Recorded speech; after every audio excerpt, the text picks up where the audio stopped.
Hamjambo. Good morning, bonjour, hola. How are you doing today? Welcome, delegates, to the third and final day of the 6th African Tax Research Network, ATRN Annual Congress by the African Tax Administration Forum, ATAF, in partnership with the KRA's Kenya School of Revenue Administration. Go on to the chat and tell us good morning. I see you, Faith, from KRA right here. I see you. There are so many. Welcome, everybody. Thank you so much. I see you say Pati Masobola from SARS. I see you, Chris, from Namibia. I see you, Jonas, from Benin. I see you, Jaru, from Sierra Leone National Authority. Welcome, welcome, welcome. I am your host, Wageni Wamba. This year's theme is maximizing the revenue potential of property taxes through digitalization. We started our journey on Monday with the official opening session of this Congress by Her Lady, Madam Farida Karone, the Cabinet Secretary, Ministry of Lands and Physical Planning right here in Kenya. We were welcomed by our host, Commissioner General for the Kenya Revenue Authority, who was by Dr. David Kinu, who was representing the Commissioner General, Mr. Gideon Boro, and the ATAF Executive Secretary, Mr. Logan Watt. We then had policy dialogues 1 and 2, coupled by parallel research sessions that discussed 22 of the 23 research papers selected for presentation in this Congress. Today, we finalize our Congress, and I want to say thank you. Thank you for your engagement. Thank you for making this journey amazing. Thank you for your questions, your comments, your presentations, and your submissions. Asante, merci, obrigado. As we finalize our Congress today, I will be engaging with you on 2 questions. I need you to help me answer and then provide feedback to the Secretariat. Question number 1, what theme would you suggest for the next ATRN Congress? Question number 1, I want you to think about, not to answer now, but just think about it. What theme would you suggest for the next ATRN Congress? And number 2, what tax administration and training institution or university would you suggest to host the next ATRN Congress? Now, I don't want you to answer now, but I want you to just think through it. I shall open the chat box a little later on, and I will collate your answers. For now, allow me to acknowledge your presence. Thank you so much. I see you've headed to the chat box and you're saying good morning to your fellow delegates. I see you, Dr. Kofi from Cote d'Ivoire. I see you, Kaude from Malawi. I see you, Issa from Burkina Faso. I see you, Paul Wakenya from Kenya. I see you, Benjamin, also from Kenya. I see you, Marvis from the Zimbabwe Revenue Authority. Let's go on. Let's say hello to our fellow delegates at the chat box and thank you all. In the same breath, allow me to acknowledge the esteemed presence of our Commissioners General, Directors General, representatives of the ATAF, African Tax Administrations, Commissioner and Head of the Kenya School of Revenue Administration, Dr. Fred Mugambi, together with all the KRA commissioners present, the heads and officials from government ministries, local government ministries of finance and lands, the heads of and representatives of ATAF development partners, distinguished staff from KESRA, from ATAF and from KRA, members of the academic fraternity, scientific committee members of the 2021 Congress, esteemed presenters, chairs, and panelists, distinguished guests, you're all welcome. Karibuni sana, as we say it in Swahili. Allow me to now share with you some housekeeping rules. Number 1, simultaneous interpretation services are available for you through the 3 ATAF working languages, that is French, English, and Portuguese. Now, allow me to kindly just show you how you can get your preferred language. I will screen share at this moment. So when you go to the bottom of your screen, you will find this interpretation button that is to the right of your record button or your raise up button. So please click it for your preferred language. You will find English, Portuguese, or French. And below there, you'll find mute original audio. So select your language, then mute your original audio, and you will be able to get the language of your preference. Ladies and gentlemen, we have an exciting program lined up for you today. After policy dialogue number 3, you cannot afford to miss the validation session. You know, this is what this Congress is all about. Today's validation session, and it's going to be held at 12:10 Central African time. Now, at the validation session, this is where the key tenets of a successful property tax reform strategy for Africa will be debated and adopted by you. After the Congress, using the outcomes from this session, we will produce a policy brief for decision makers that will include practical and implementable recommendations to unlock the potential of property tax in Africa. As an expert in property tax in Africa, make sure you attend this particular validation session and make your voice heard. Remember, this is your Congress. Therefore, engage, engage, engage. Make use of the Q&A for all your questions. Make use of the chat box for your feedback and for your comments. And then head over to our social media, to your social media platforms, whether you're on LinkedIn, whether you're on Twitter, on Facebook. Look for us. We are either the Kenya School of Revenue Administration on Facebook and LinkedIn, and Twitter. We are Kesra_KRA.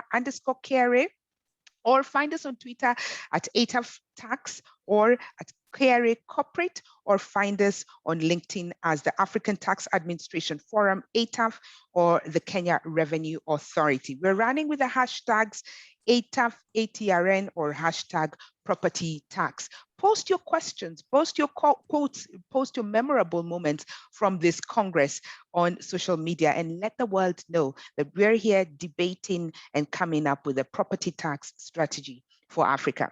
Today, being our last day of the Congress, we shall not have the parallel research sessions. Instead, we shall have the last policy dialogue. We shall have a validation session where the key tenets of a successful property tax reform strategy for Africa will be debated, and a recognition session prior to the closing session. Now you can see we have a packed session for you. So you want to sit tight and you want to get ready for today's session. Esteemed ladies and gentlemen, without much further ado, allow me to welcome the panel chair of Policy Dialogue 3. I see you, Professor Rael Franzen. Good morning to you. He is the director of the African Tax Institute, University of Pretoria, South Africa, and he's going to lead us in discussing policy, legislation, and administration towards efficient property tax reforms in Africa.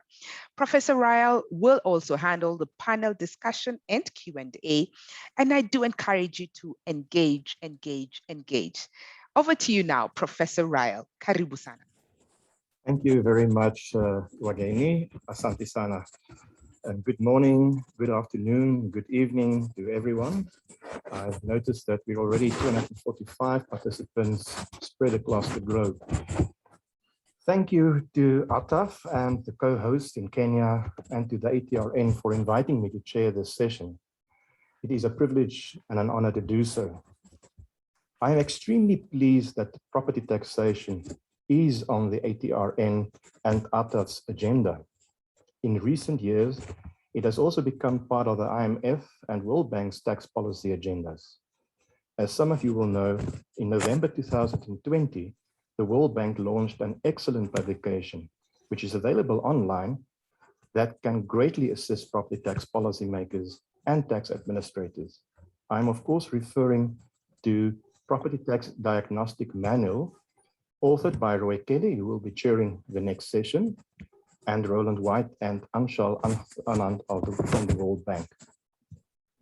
Especially over the last 20 years, much has been published on the property tax, more recently also on the African continent. What is especially gratifying is the growing number of younger African researchers whether in academia or working at the coalface in revenue authorities or ministries of finance or other ministries, who are getting involved in property tax research. And this is evidenced by the contributions at this year's conference. There is significant scope for research and potential for collaboration of research efforts amongst various entities such as ATAF, the ATRN, the African Tax Institute, the Africa Property Tax Initiative, APTI, of the International Center for Tax and Development, as well as others. This should broaden and enrich the debate and discourse on property tax policy, administration, and governance in Africa. As researchers, policymakers, and tax practitioners, we have no choice. First, attaining the Sustainable Development Goals, and especially SDG 11, dealing with cities and human settlements, suggests a focus on appropriate own source revenues for local government. Second, rapid urbanization in Africa, and especially in secondary cities of this continent, requires appropriate sources of revenue to provide the services and the infrastructure that city dwellers will increasingly demand. Third, revenue mobilization of own source revenue, and specifically property taxation, has come into sharp focus as a result of the coronavirus pandemic, also explaining the theme for day one of this conference. The impact on the national government revenues and expenditures have been well documented over the last 15 to 18 months, in amongst others, a number of other publications. The impact of COVID-19 on property markets and property taxes require further research, however. What we know is that subnational governments may be receiving less through intergovernmental and donor grants, and will therefore have to tax better and tax smarter. Therefore, the recurrent themes of digitalization, proper and more extensive use of IT, and better communication in many, if not all, of the papers at this conference were indeed heartening. Property tax reform should be rooted in sound policy framework and must be executed through well-drafted laws that can be properly and sustainably administered. This applies to all essential features of this tax: property identification, tax base selection, valuation and assessment, tax rate determination, billing, collection and enforcement, and very importantly, also overall system management. These functions are often performed by different entities and agencies, implying collaboration, coordination, and cooperation. If done well, digitalization and the use of information technology can improve efficiency, reduce administrative and compliance costs, and importantly, also improve taxpayer trust and confidence. In this session, the speaker and panelists are expected to highlight critical areas of property tax policy, legislation, administration, as well as intergovernmental cooperation that underpin an efficient property tax system and property tax reforms on the African continent. Property tax reform strategies within the context of political and fiscal decentralization goals must also consider local context, including diverging political interests at the central and the subnational government levels. Keeping all role players well informed and properly sequencing reform initiatives are all crucial. So let's move to our presentations. Our first presentation will be by Mr. Andre Njali. He's an inspector for taxes and a former state inspector in Cameroon. And his topic, property tax and ICT in Cameroon for a tax system with a human face. Andre, over to you. You have exactly 10 minutes for your presentation.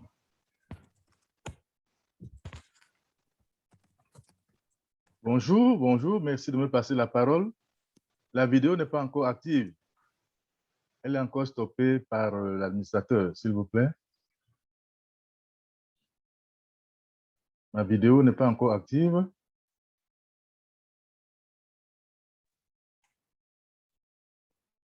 Bonjour, je disais que ma vidéo... C'est OK, c'est bon, merci beaucoup. Je vais donc... Yes, voilà, we can merci, see your voilà. video.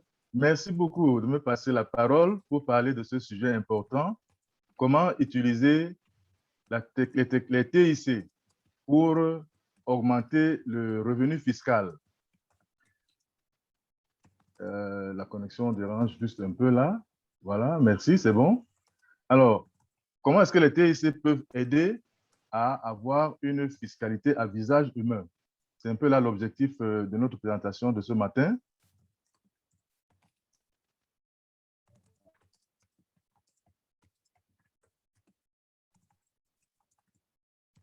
Allez-y, Monsieur André, on vous écoute.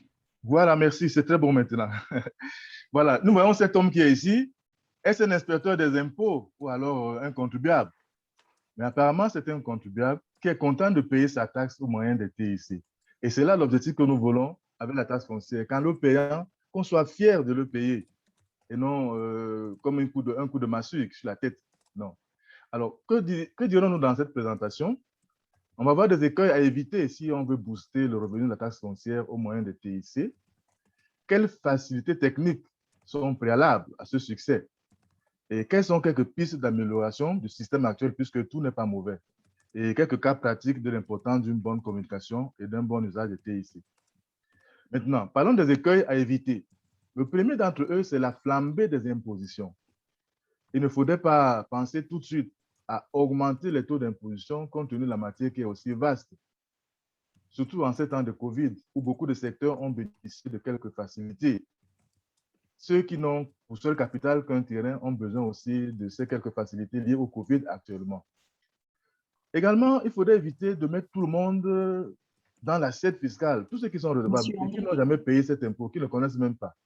Monsieur André, oui? vous n'êtes pas en train de partager votre présentation. Vous voulez que je la fasse ou bien je le fasse ou bien vous êtes prêt à le faire? Tu partages comment? Je parle ici et puis tu partages là-bas, comme je ne comprends pas. Est-ce que vous pouvez partager votre présentation vous-même? Je croyais que je l'ai fait, donc je vérifie un peu. Non, ce n'est pas fait. Ah, permettez que je regarde bien. Voilà. Share the screen. Je ne sais pas si c'est déjà fait maintenant, là. C'est bon? Ça n'a pas réagi, là. Ça ne réagit pas. OK, attendez, je le fais. Attendez, je le fais. D'accord. OK, merci.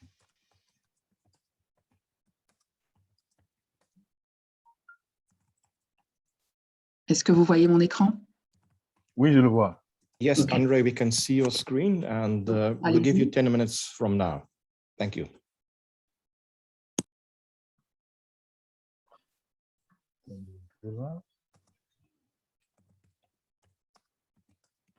OK, c'est bon?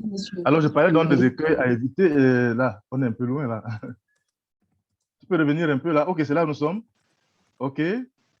Non, un peu devant là, parce que c'était déjà... OK, là, on a dit que ici, c'est l'image de quelqu'un qui paie la taxe foncière avec joie. Et c'est ce que nous voulons. On peut aller à l'image de monsieur. Voilà. OK, c'est stable maintenant. Voilà donc les 4 points qu'on va examiner. Les écueils à éviter, les préalables techniques et également des voies d'amélioration du système actuel et quelques cas pratiques. On peut avancer? Voilà. Maintenant, quels sont quelques écueils à éviter? On a parlé, c'est vrai que c'est en anglais, mais je vais me débrouiller. On a parlé de ne pas procéder à une flambée des impositions, augmentant les taux parce que la matière existe, surtout en ces temps de Covid où il faut que les gens soient ménagés.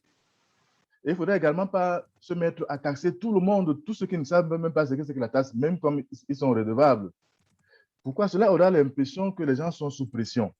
Et quand ils sont sous pression, ils sont poussés à la révolte, à la fronde fiscale. Alors ici, ce qui devait diriger le fisc, c'est ne pas tuer la poule aux œufs d'or, ne pas la presser non plus.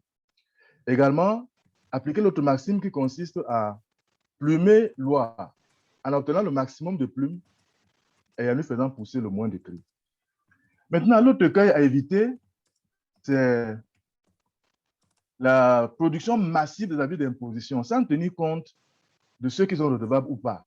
Peut-être on a collecté des données dans un secteur sur le producteur d'électricité, de l'eau, ou alors de l'administration. Alors, on se met à produire des avis d'imposition pour les redevables et ceux qui ne sont vraiment pas redevables. Il faudra bien que la base soit sélectionnée, que ceux qui reçoivent des avis sont ceux qui doivent vraiment payer. Sinon, on va résister à l'impôt et l'administration fiscale sera aussi très mal perçue, avec le même effet de pression et de révolte. On peut avancer? Maintenant, quelles sont quelques facilités techniques qui sont préalables au succès d'une bonne imposition, la taxe foncière au moyen des TIC? D'abord, Internet et le courant. Sans Internet, sans courant, il n'est pas possible de pouvoir s'acquitter de ses obligations fiscales. C'est très difficile. On dit que là où la route passe, le développement suit. On peut dire la même chose, là où il y a Internet et le courant, on a accès plus facilement au TIC et on s'en sert au mieux pour s'acquitter des obligations fiscales. Également, l'autre facilité technique, c'est la sécurité du système informatique. Qui d'entre nous irait mettre ces données dans un système poreux où on peut effacer ces paiements, les transformer en dette ou même recueillir ces informations sensibles et les utiliser à d'autres fins? Personne.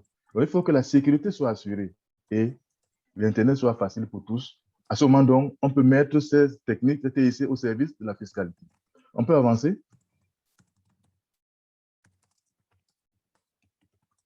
Maintenant, comment améliorer le système actuel? Il y a des fonctionnalités qui doivent bien être en place dans le site de la DGI. Par exemple, les mots de passe ne sont pas créés par ceux qui ont des comptes. Dans un premier temps, surtout au moment où on réalisait cet article, le mot de passe était généré par la machine. Et quand vous voulez y accéder, vous êtes bloqué. Il faut recourir à un informaticien. Il faudra donc bien que le mot de passe soit quelque chose qu'on peut facilement changer et qu'on peut recueillir dans sa boîte au cas où on l'a oublié, comme cela se fait partout ailleurs avec des questions de test. Également, il faut que dans le système, on puisse savoir où aller et payer sa taxe foncière avec succès. Donc, le système doit parler au contribuable. Le système doit lui dire, voilà, ici, là, vous avez payé la taxe foncière, inscrivez dans cette liste le montant des acquisitions et le montant des constructions, parce que ce sont les deux éléments qui sont utilisés au Cameroun pour imposer la taxe. Or, actuellement, le système demande de donner le taux, et ce n'est pas évident d'aller le trouver facilement. Avec la patente, on vous demande d'inscrire le chiffre d'affaires et tous les calculs sont faits. On peut également faire la même chose avec notre système de taxe foncière, que le système vous guide jusqu'au paiement et que les calculs soient faits automatiquement. Également, comme voie d'imposition, en dehors des fonctionnalités, il faut qu'il y ait une intégration de toutes les données. Beaucoup d'administrations ont des données fiscales relatives à la taxe foncière, comme les communes, par exemple. C'est elles qui délivrent les permis de bâtir. Donc, elles savent quels sont les montants de construction. Il y a le service des domaines, du cadastre, la conservation foncière qui connaît les transactions. Donc, si on rassemble toutes ces données au sein de la DGI, on est en mesure, donc, avec M. A, de produire une imposition exacte connaissant la valeur d'acquisition du terrain et le coût de construction. Également, cela étant déjà apprêté, l'autre aspect à améliorer sera donc la communication de ces informations. Dans un premier temps, on peut utiliser le téléphone, les emails, les pancartes publicitaires, les dépliants, la voix de la télévision pour dire aux gens, voilà, vous aurez à payer la taxe foncière jusqu'à telle date, sans menace. Et après, on va finalement dire, il va rester 6 mois. Et après, comme on a les barres de données, on peut donc écrire à chacun, lui envoyer ça par téléphone ou par mail, pour lui dire, voilà, vous ne vous êtes pas encore acquitté de votre taxe et vous avez jusqu'à telle date, sinon les pénalités pourront encourir. Une telle communication met à l'aise tout le monde. On peut avancer.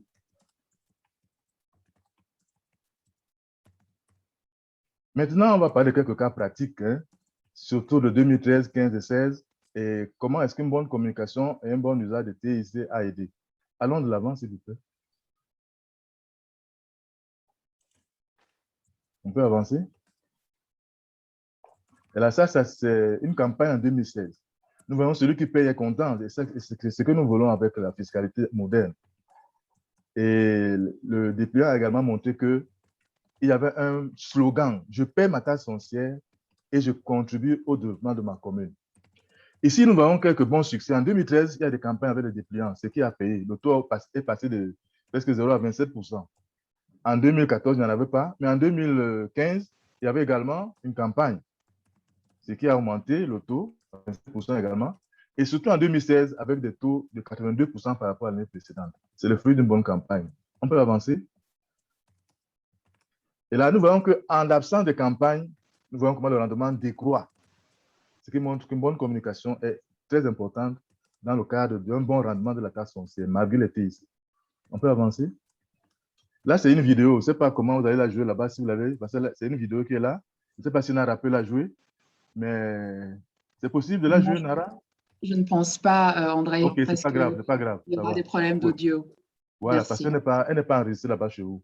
On va Oui. donc avancer. Sinon, là, dans cette vidéo, c'est une bonne campagne où on a amené les gens à payer leur taxe foncière. Il y a même eu des cadeaux, une amnistie, ce qui a poussé les gens. Il y a une ruée vers les centres des impôts pour aller payer les impôts. Parce que tout le monde était très content que le fisc leur tende la main. Et c'est ce que nous voulons comme relation fisc-contribuable. On peut avancer donc. Nous voyons là maintenant en conclusion que les TIC sont très importantes. Elles peuvent aider à payer l'impôt à partir d'un clic étant chez soi. C'est facile. Pourvu qu'il y ait une bonne connexion du courant, etc. Je suis encore au niveau de l'avant-dernière, là, s'il te plaît. Et là, nous avons, avant-dernière, voilà, nous avons là une citation de Napoléon qui dit que les impôts ne sont que de l'argent prêté. Ils viennent du peuple et il faut qu'ils retournent au peuple. Oui. C'est avec ces conceptions qu'on va fiscaliser le système de l'ensemble des propriétés foncières et amener les gens à s'en acquitter avec joie, surtout quand elles peuvent aussi voir le retour de leurs investissements. On peut avancer.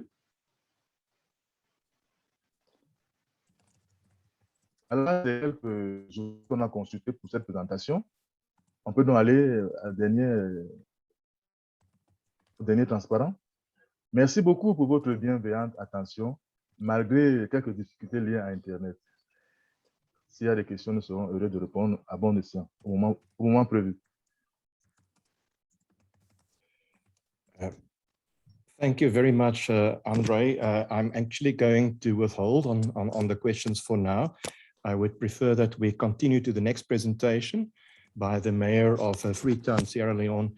And once she has presented, we'll have a look at the time and then we will take the questions at that stage. But let me remind the participants that they can pose their questions on the question and answer button. And please do not use the chat button.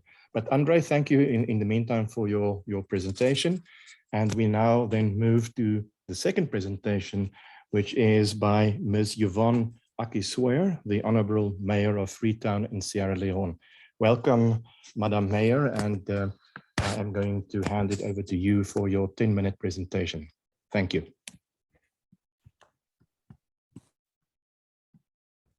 Good morning, and thank you very much. It's telling me that the screen sharing has failed. Are you able to see my screen? Not yet, Madam Mayor. Okay, I'm sharing. Screen sharing has failed to start. Please try again later, is what the message says.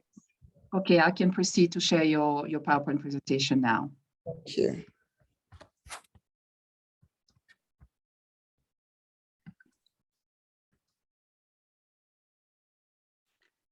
Please tell me what you can see. Great. Can you put it on share on presentation mode, please? It is now in presentation mode, Madam Mayor. Great, fantastic. Good morning, everyone, and thank you so much. And apologies for the little technical intro. It's a real pleasure to be part of this tax research network and to share with you from the perspective of a city government leader. Tax reform might sound like an academic subject to academics and to tax specialists. But from someone who has the job of running a city, tax reform is really an integral part of being able to achieve our objectives and deliver services to our residents. And in our context, I became the mayor of Freetown in May 2018 with a vision to transform our city. And the property tax reform, which I'm going to describe to you, is a fundamental part of being able to achieve that. So with that, may we please go on to the first slide. I'd like to share with you here what transformed Freetown looks like. The what is simple: to see a transformation of a city which has suffered greatly from enormous pressure on infrastructure and the environment, partly driven by a significant growth in population, which itself has been impacted by regular rural urban migration, people looking for better services. But in our case, a big push after the Civil War, which ended in 2001, another push with the Ebola outbreak, and now an increasing impact from climate change, which is hampering agricultural production. The how is where property rate reform comes in. 4 clusters were identified. You can't see the bottom one. It's resilient human development, healthy city, and at the bottom, the screen isn't showing it, urban mobility. And for those 4 clusters, we have 11 priority sectors, which you see on your screen. But it's important to note that revenue mobilization is an enabler of the transformation we want to see. In order to deliver services, you've got to have revenue. In our case, the revenue mobilization, the property rate reform would not be sufficient to make the transition over a 3-year period from where we were to meeting the 19 targets that we've set. And revenue mobilization itself is one of those targets, but it's about building the blocks that will enable sustained growth and sustained service delivery. In the short term, we've had to make use of international funding, donor funding, private sector, and not that any of these will ever go away. Private sector in particular, we want to see more partnerships with the city. But it's important that revenue mobilization from own source revenue, that the people of Freetown are contributing to the development of Freetown. We have an expression in my language, Osusu. It's the traditional, I'm sure, on the African continent, there'll be different names for this. It's where people come together and they agree as a group of family members or a group of friends that at the end of every month, they'll all contribute a certain amount of money, and then they take turns in passing that purse around. In Sierra Leone, we call it, in Freetown, we call it Osusu. And I often say that running a city is Osusu, and the tax that we all pay is our contribution to the Osusu. So what we put in is what we get out. And the contribution, or the who's going to make Transform Freetown happen, it's everybody, all of our stakeholders, the public, the private, the social. And that means we're all playing a role across those 11 priority sectors, but one sector that everybody has a role to play in is revenue mobilization. Thank you. Next slide. Thank you, Madam Mayor. Please also activate your video. Thank you. Oh, there we go. Much appreciated. Thank you. You're welcome. So the background, I've already mentioned Transform Freetown and the 19 targets. And I've said that revenue mobilization is both an enabler and a target in itself. So for revenue mobilization, we had 2 specific targets.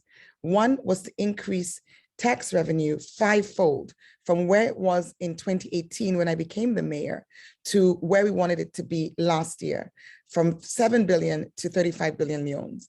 And then to double non-tax revenue, the use of our assets, for example, in the city, other revenues which aren't taxed, for example, revenues from the use of buildings, revenues from the renting out of, or the running of events. So non-tax revenues was also targeted, a much smaller amount, but important to capture. And the biggest part of that is our assets, the revenue we generate from our physical built assets. Next slide. What, of course, we're most interested in this conversation is that first target, the 5-fold increase. So what was our baseline? Our baseline represented a number of shortcomings. That 7 billion was where it was because less than 40% of the properties were captured, and even fewer of those captured were being taxed. The valuation system that we're using at the time I came in as mayor was out of date. The codes had not been updated for 20 years. The mill rate had not been updated for 20 years. And the valuation of the properties themselves was largely area-based. The system was predominantly manual. There was a physical ledger, which was written into by hand. And those processes were manual as well, with people either coming into the council to make payments or having payments collected at the door, which when you have a system like that, immediately raises challenges with leakages. There was no comprehensive address system. So identifying where the properties were and being able to get to them as a city was also a major challenge. And with only 35 to, well, I mean, if it's closer to 35 and 40% of properties being captured on the database, the system itself, by definition, was not equitable, because there are many property owners who had, and most of those 40 were from 20, 30 years ago. So many new property owners, big properties, service delivery users who were not paying their way. And finally, we needed to ensure that there would be that sustainability, as I mentioned before, in the context of the enabling. Next slide, please. So that was the baseline. What was the approach? Our approach was to use technology extensively. It was also to get residents involved and to address what we saw as those shortcomings of the baseline. Number one, geomapping the entire city. Using a satellite image, you can see here, which captured all the properties. There was then a painstaking exercise of using an algorithm to calculate the roof lines of all the properties. And each property captured within the system was attributed to a Google Plus code, which immediately meant that we were building the blocks, not only for a property rate system, but also for an address system. Then came the question of the valuation system itself. So one is capture, discovery. So doing discovery 101, literally capturing the entire city in a much shorter space of time, because we were working with satellite images as opposed to starting on the ground. But the next step then was ground truthing, because you then needed to move to each of these properties. And we introduced a points-based approach where a number of features were identified, which took into account the size, the type, the quality of the property, including location. And those were, again, using technology, were used to create, again, an algorithm, which then calculated the property rate. In order for us to be sure that we weren't way off and to address outliers, we, as part of this process, had a manual exercise done by a set of chartered surveyors. Because we have a very illiquid property sales market, we weren't able to use the property value as our kind of control. We used rental value, but because the link between value, asset value, and rental value is very strong, that served as a very good proxy. So we then ran regression analysis between what was coming out of the property rate system that had been developed using those features, and what for 3,000 properties, physical valuations of rental had been given to us by the physical valuations of rental that had been given to us by chartered surveyors. And that enabled us to fine tune the calculations, fine tune the algorithms, fine tune the weightings of those features. And that gave us the system. Communicating that, being able to capture what was paid, how it was paid, was also incredibly important. The digitalization of the payment systems and saw us working with 4 main banks, so that when payments were made, they were made only through a banking system.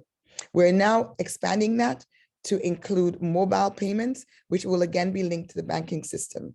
But through that exercise, it meant that the payments, because we were directly connected, so as a payment is made with any of those banks, and we have the banks payments made in their branches, but we've also created a banking hall here at City Hall. We had one before, but we have a more advanced one now. So payments can be made in City Hall, not to our cash office, but directly into the bank.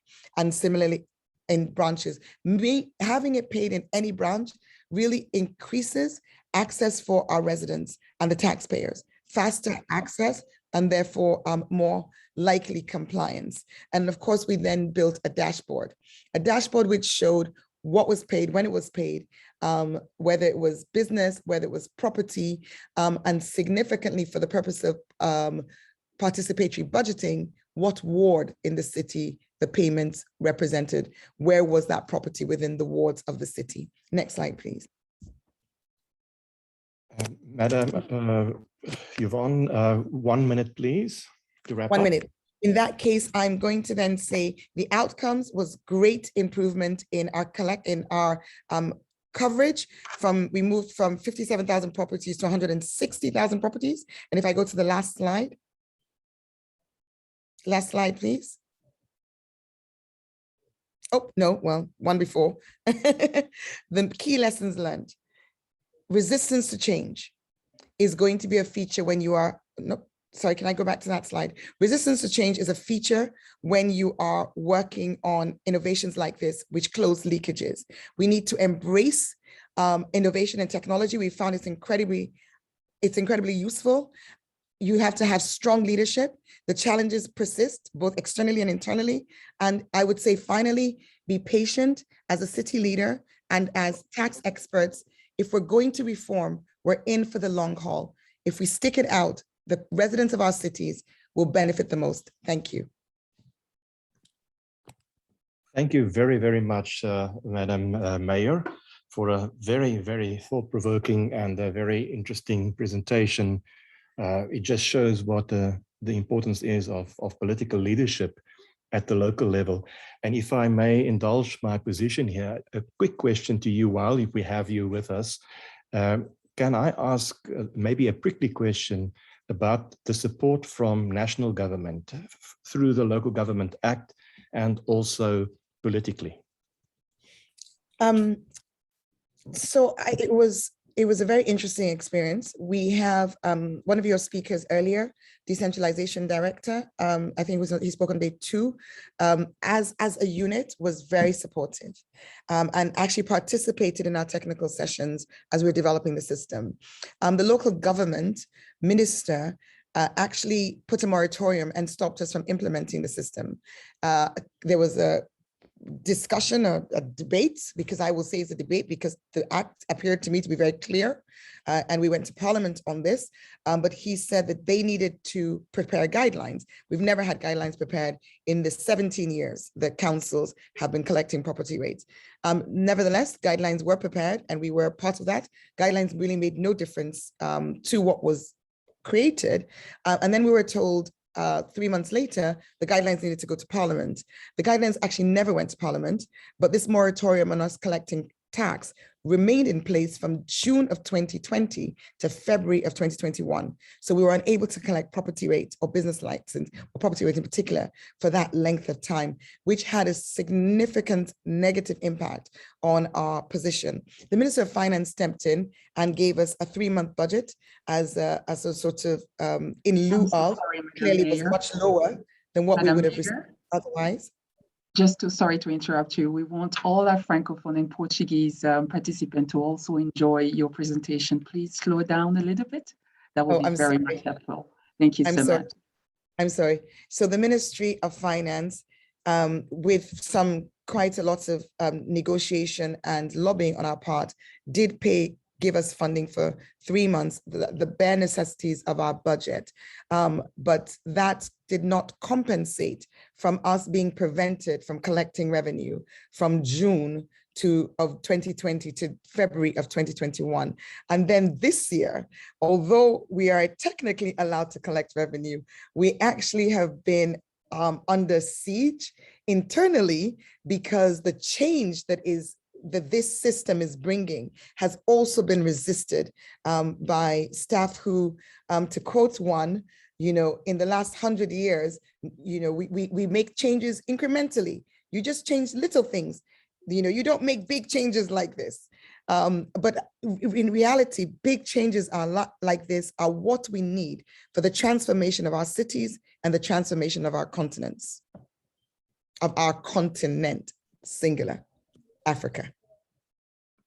Thank you very, very much for that answer. It just shows the balancing act very often between local and central government and the interests involved and getting the community on board, of course. And that also came through in Andre's presentation. Andre, very quickly, there was one question from the question and answer section, which just asked you to briefly, very briefly, tell us whether you can provide an estimate of the cost of that campaign that you did, the public campaign. Merci beaucoup de me passer la parole. En matière de coûts, bon, on ne peut pas vraiment dire grand-chose parce que là, enfin, les coûts ne sont pas publiés. Mais ce qui est sûr, la campagne était une grande campagne par des banderoles, des slogans. On a vu ces petits courts messages qui passaient même à la radio régulièrement et à la télévision. Bon, là, c'est gratuit pour quand l'administration fiscale a une campagne comme celle-là.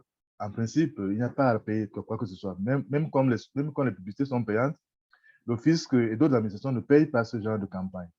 Donc, la télévision, la radio, c'est des messages qui passent régulièrement. Maintenant, pour le spot publicitaire lui-même, bon, on ne sait pas s'il a été fait au Cameroun, mais sinon, c'était un spot publicitaire bien conçu avec un bon slogan. Je paie ma taxe foncière, je donne à ma commune les moyens de participer, de promouvoir le développement des populations. Donc, c'était synthétique. Peut-être qu'on a payé le producteur qui a conçu, je ne sais pas. Mais ce qui est sûr, quand on utilise la campagne par voie de télévision ou de radio, il n'y a pas de coût en réalité. Il n'y a pas de coût. Je pense que les coûts sont amoindris dans l'ensemble, puisqu'on a aussi procédé à la simplification. On fait appel au cœur des gens et eux-mêmes courent, parce que tout le monde en parlait. Il faut qu'on paye au plus tard le 31 décembre. Et comme ça, il n'y a pas de pénalité. C'était vraiment motivant.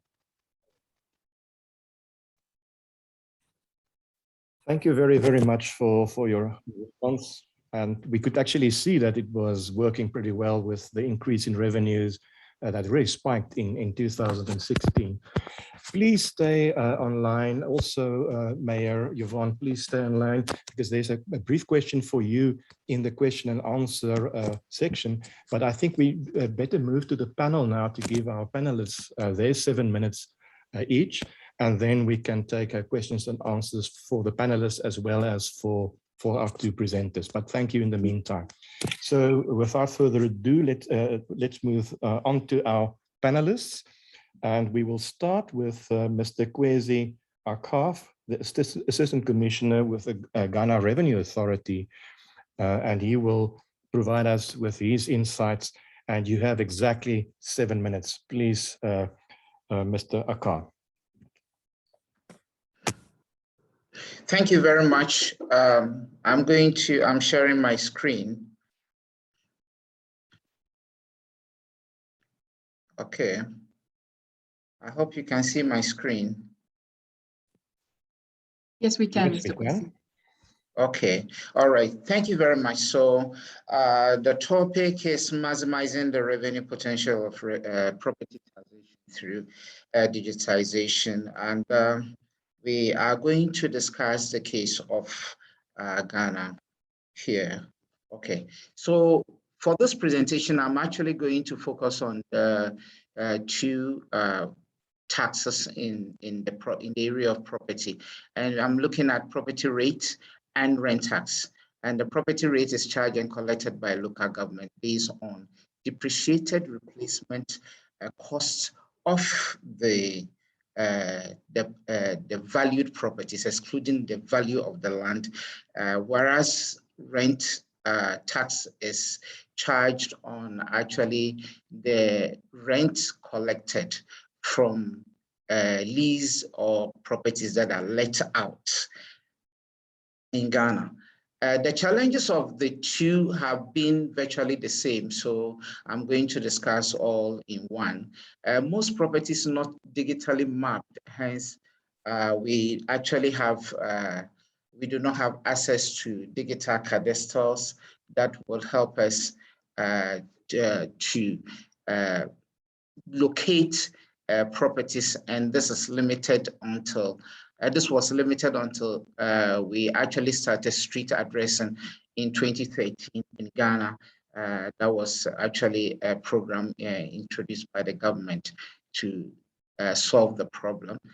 We also had a problem with valuation exercises that was virtually manual, with high cost, low coverage, and time consuming. We also had the challenge of poor property data, no geolocation, and property value and rental data sets were quite limited. So when it comes to spatial data and physical database, we actually were limited in these two areas. In addition to all this, we had weak systems for linking property data, billing, and collection. When it comes to taxation, after locating your revenue items and all that, you need to really have a proper system for billing and collection. And these were also lacking. So Ghana actually embarked on digitalization, and this was spearheaded by the use of GIS, which introduced cadastral approach with unique identifiers to promote data sharing. And this was largely supported by donor funding that actually came from GIZ. And valuation was also re-engineered to use computer-aided mass appraisal approach. And the valuation attributes in Ghana are location, building material, quality, owner details, rental status, external works, services, building conditions. So these were the attributes that were put in the computer-aided mass appraisal system. And because it's a computer-aided mass appraisal system, it's become very easy to determine or determine the property values in a very short time.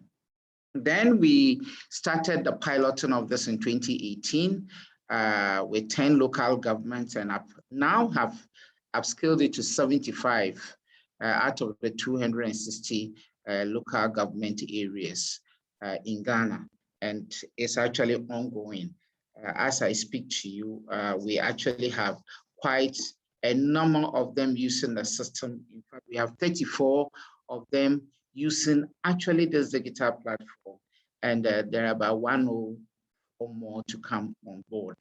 Then we, on top of having identified now, having used the GIS system to build the digital cadastrals, and also use a mass appraiser approach to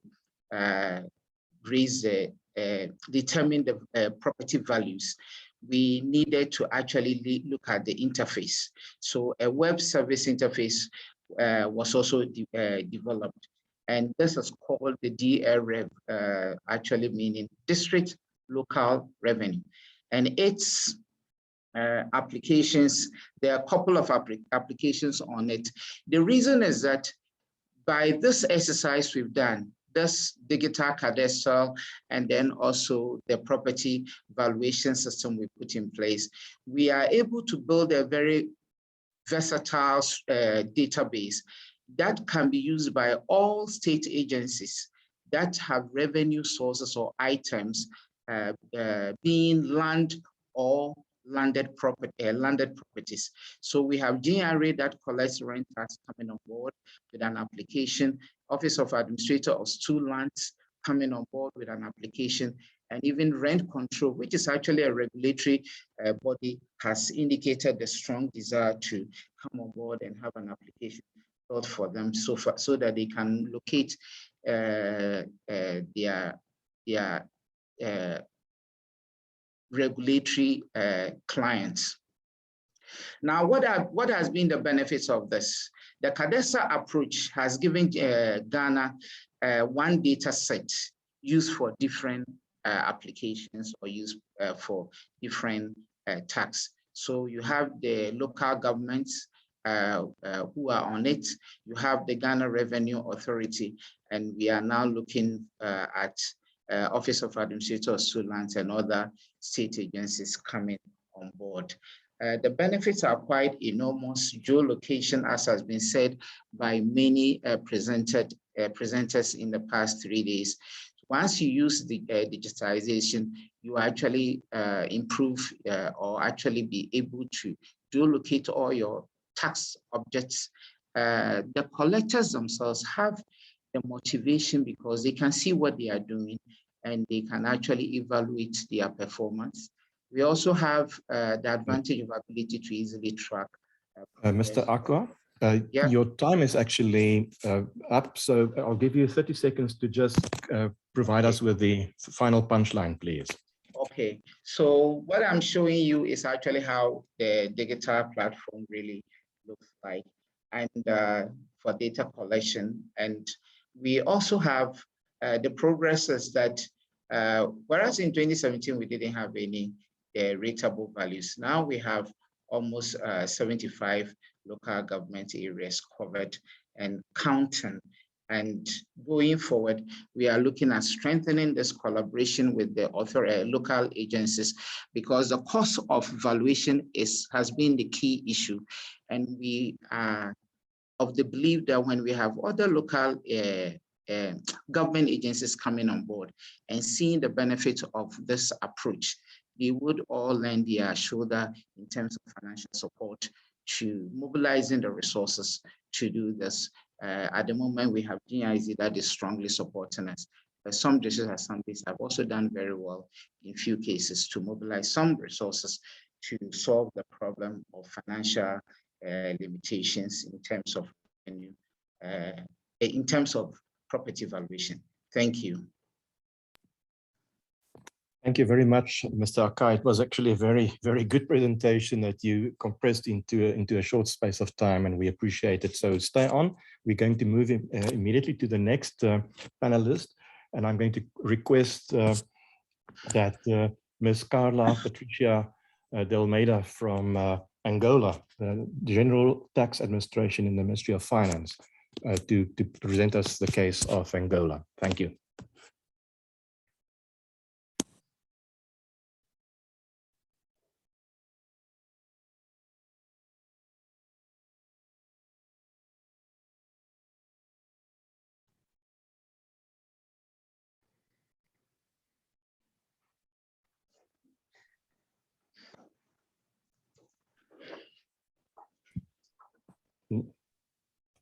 Nara, is Ms. Carla ready for her presentation? Yes, she's on reel. Please, Carla, you can start.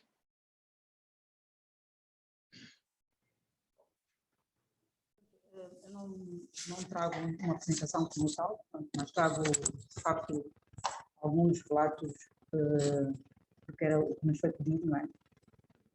Para contribuir no que diz respeito à reforma tributária sobre património em Angola. Portanto, é disto que vamos falar.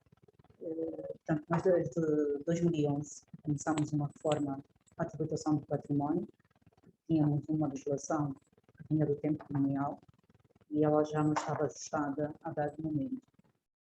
Não conseguíamos ter nosso cadastro fiscal. Please do let her know if you can't hear her, so that you can interpret what she says.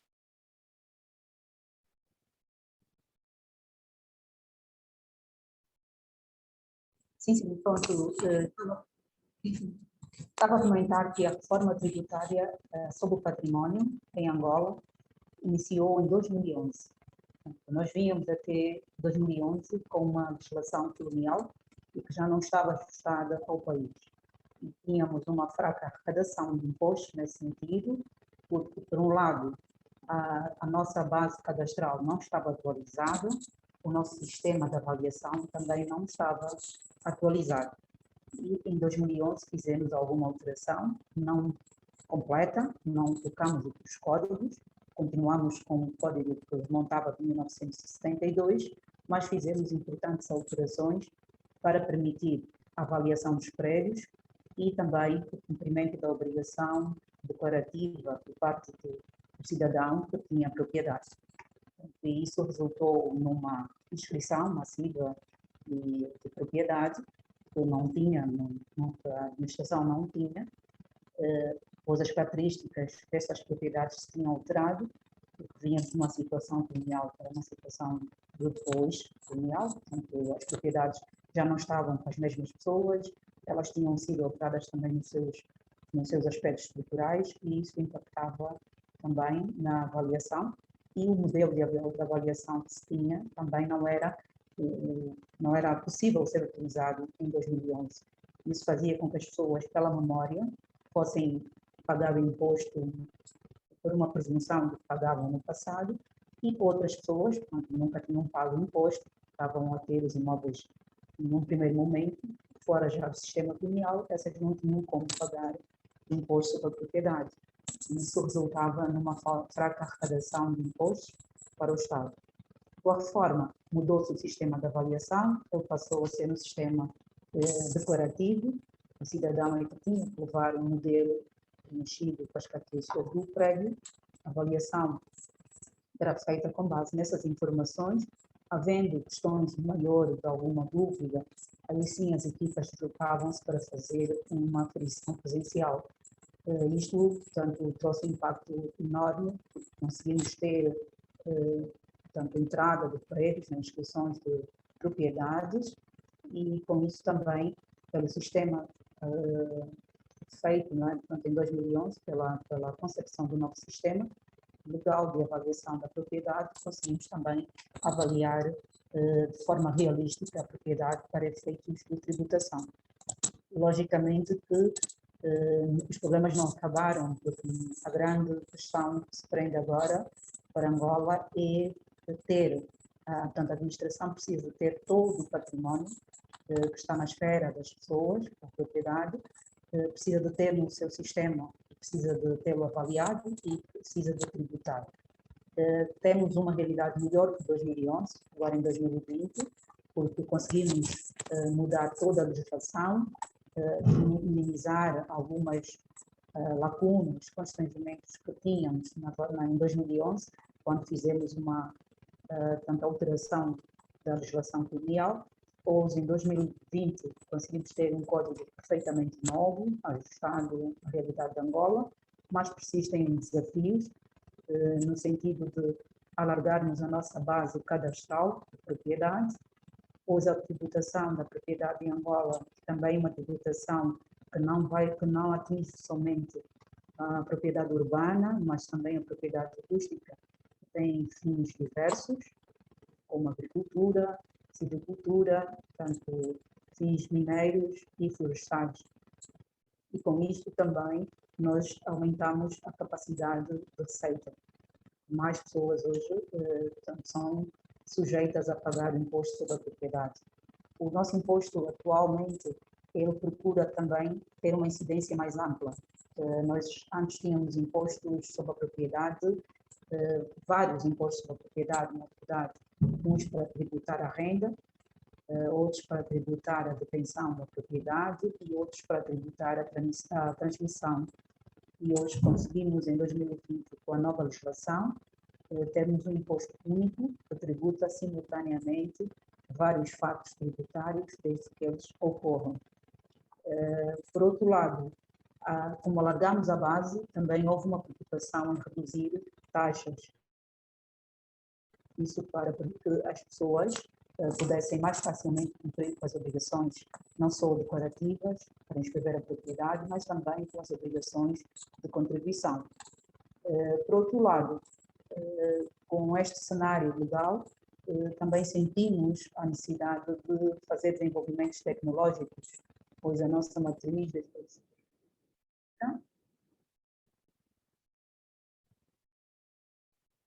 e passou a ser uma matriz digital. Os contribuintes também têm acesso a inscrever os seus prédios, a declararem a sua propriedade, não precisando se deslocar presencialmente. Eles podem fazer por meios tecnológicos. Temos um portal da administração, onde os contribuintes podem aceder às declarações para a inscrição dessa propriedade e, por via digital, também submeterem esta informação. A Angola, do ponto de vista da tributação, fez importantes investimentos e a área da propriedade também se beneficiou desses investimentos. Hoje, a nossa preocupação é alargarmos, de facto, a base tributária, alargarmos até o número de propriedades dentro do nosso sistema. Mas isto não é um alcance somente da administração. Tem que se relacionar com outros órgãos do Estado que intervêm nesse processo da concessão da terra, da licença ou do licenciamento para a construção e do registro. Portanto, a administração tem estado a interagir com estas outras entidades para interligar as informações das suas bases e permitir que o nosso cadastro de terras esteja permanentemente atualizado. Que isto é outro desafio. E por mais que se coloquem a propriedade numa base para efeitos de tributação, ela não é estática. Portanto, a dinâmica do setor imobiliário vai Carla? fazer exatamente. Sorry, the 7 minutes are up. So if you can maybe just make a final comment.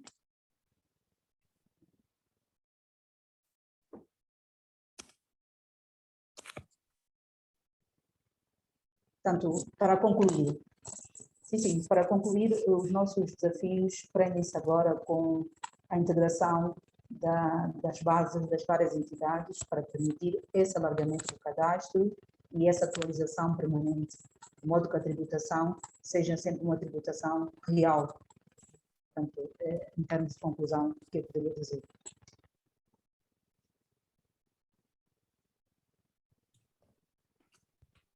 Thank you very, very much for your presentation. And it's very clear that there's a lot happening in Angola, and maybe there will be time to respond to a question or two.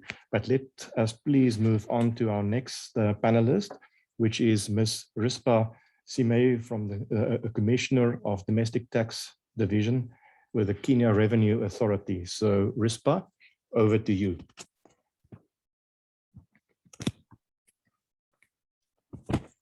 Thank you very much.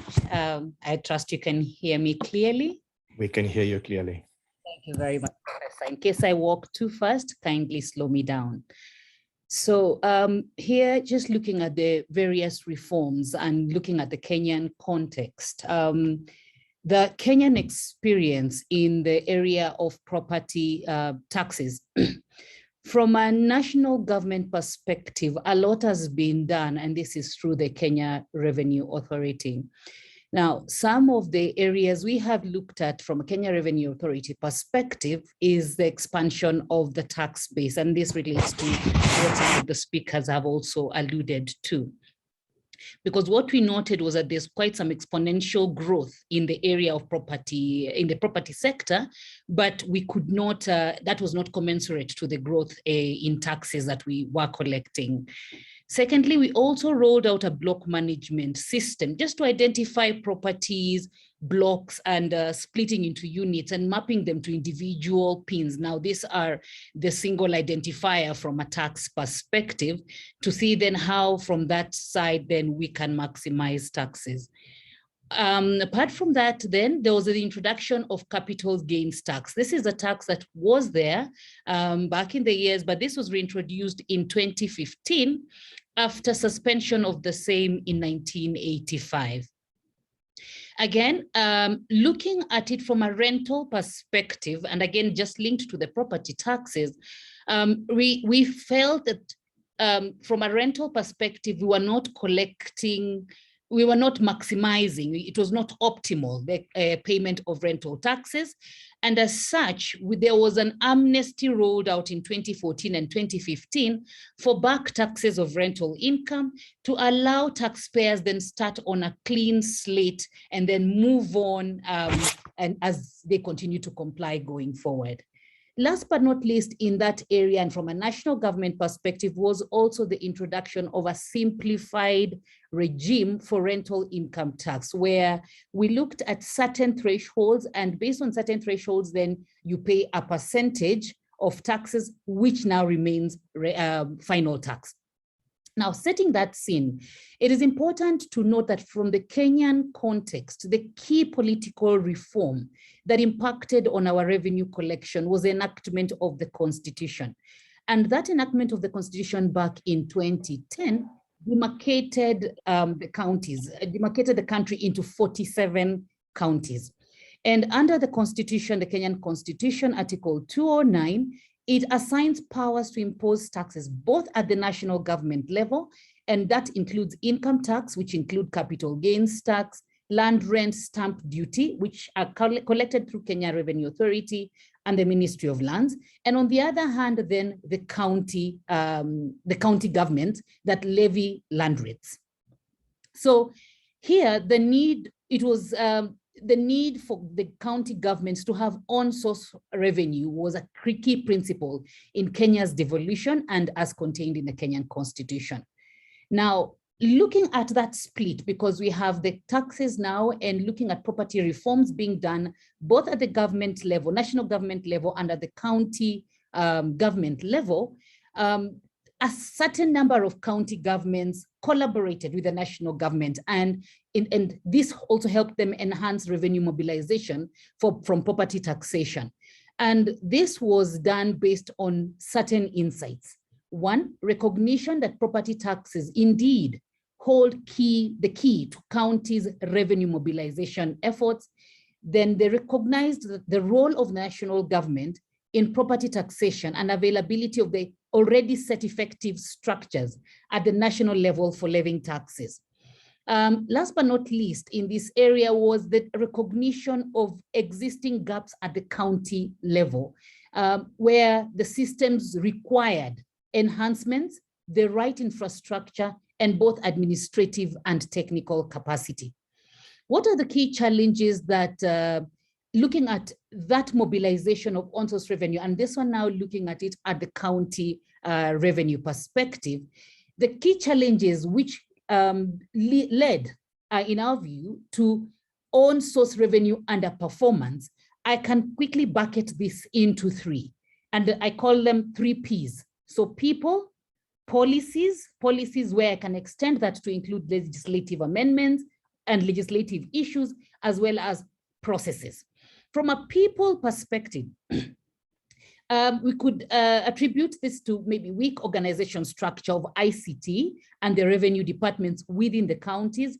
And again, the human capacity gaps, knowledge and appreciation of the collection of taxes, taking into consideration that the Kenya Revenue Authority that collects these taxes from a national perspective has done this and has years of experience, of course, sometimes of getting it wrong, sometimes getting it right, but building on our efficiencies and largely also on the automation aspect.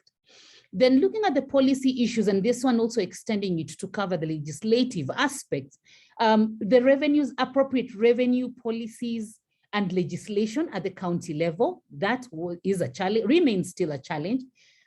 Spending revenue at source as opposed to collation, and then having clear frameworks as to how this can be allocated. Multiplicity of taxes, fees, and charges levied by county governments, contributing perhaps to low willingness to pay the relevant taxes. Outdated valuation rules, and looking even at the laws that are being relied upon, dating back to 1984 and 85.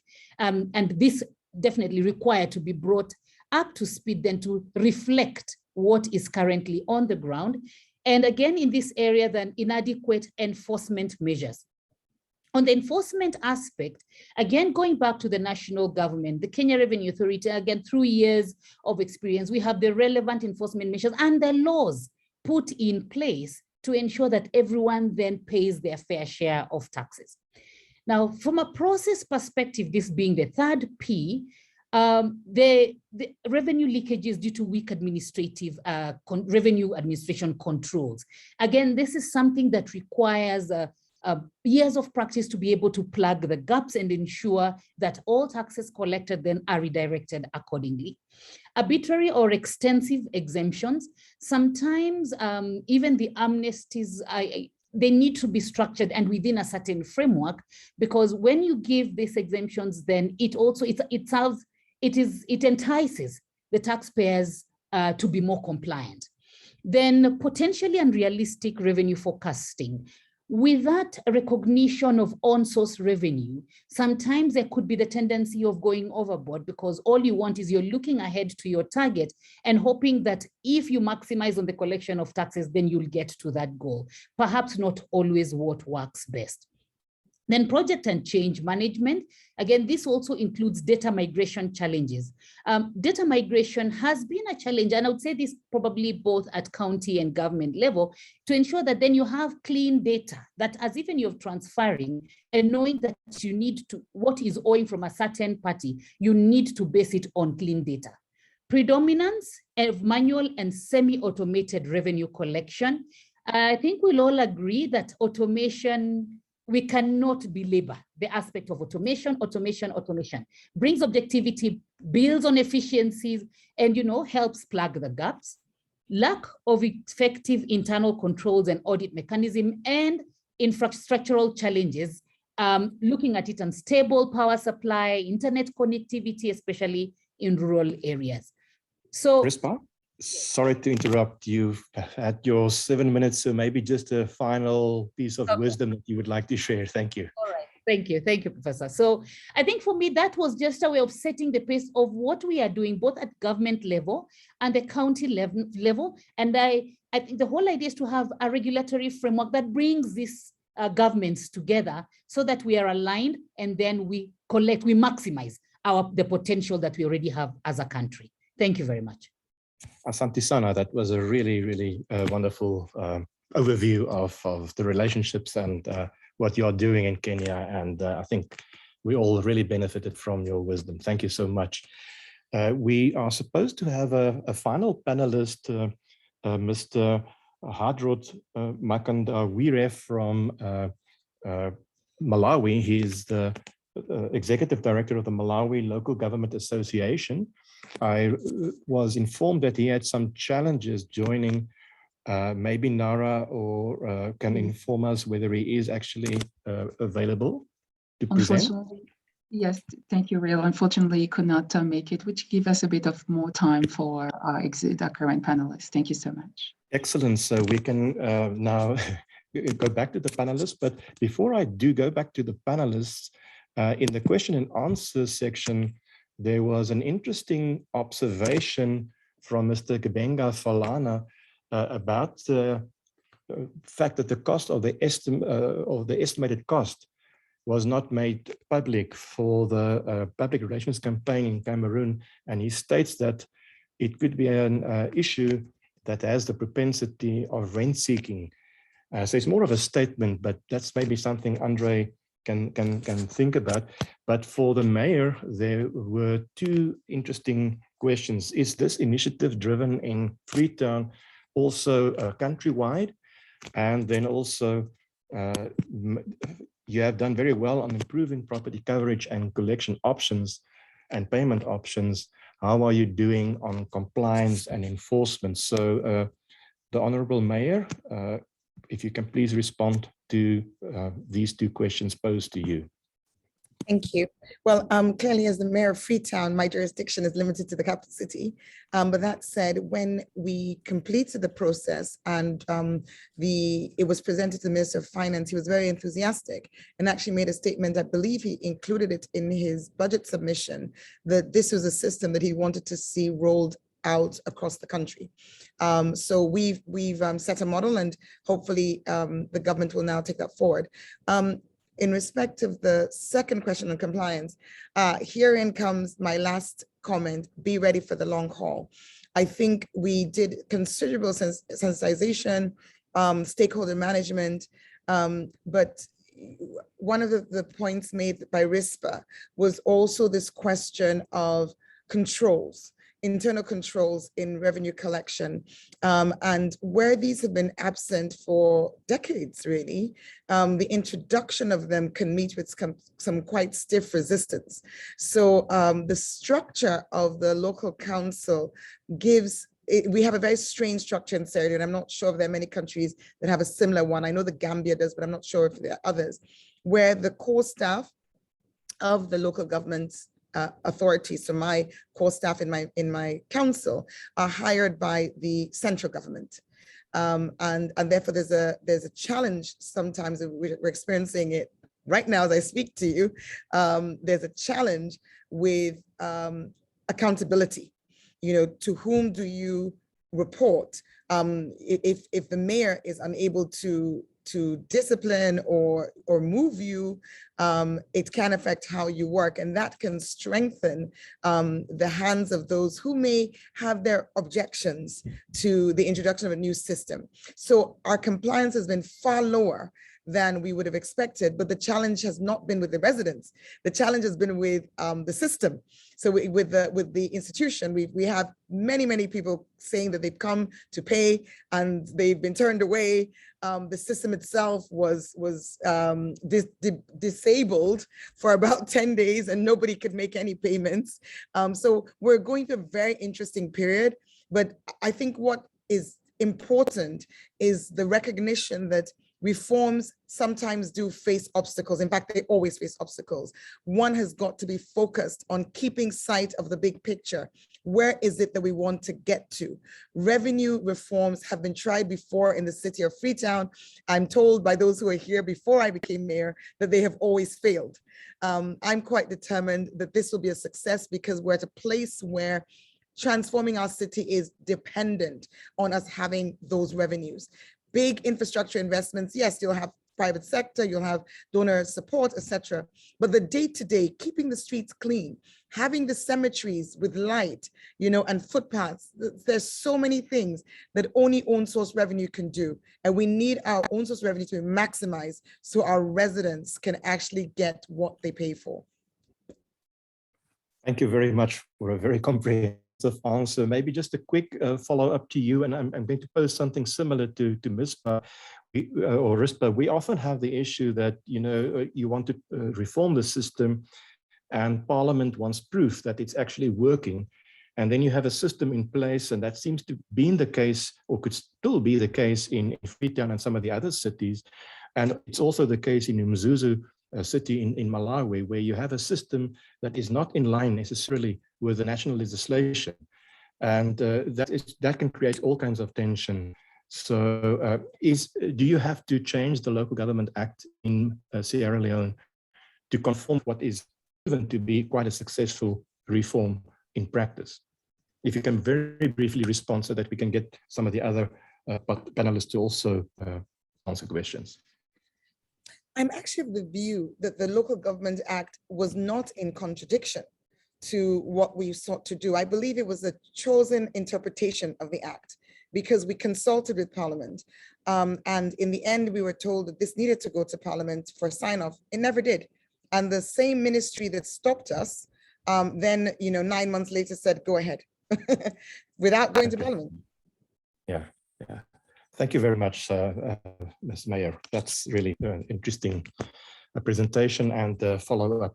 Then I would like to just quickly ask you that in the case of Nairobi City County, we now hear that KRA is doing the collection, and there may be other cities knocking on, or counties knocking on your door.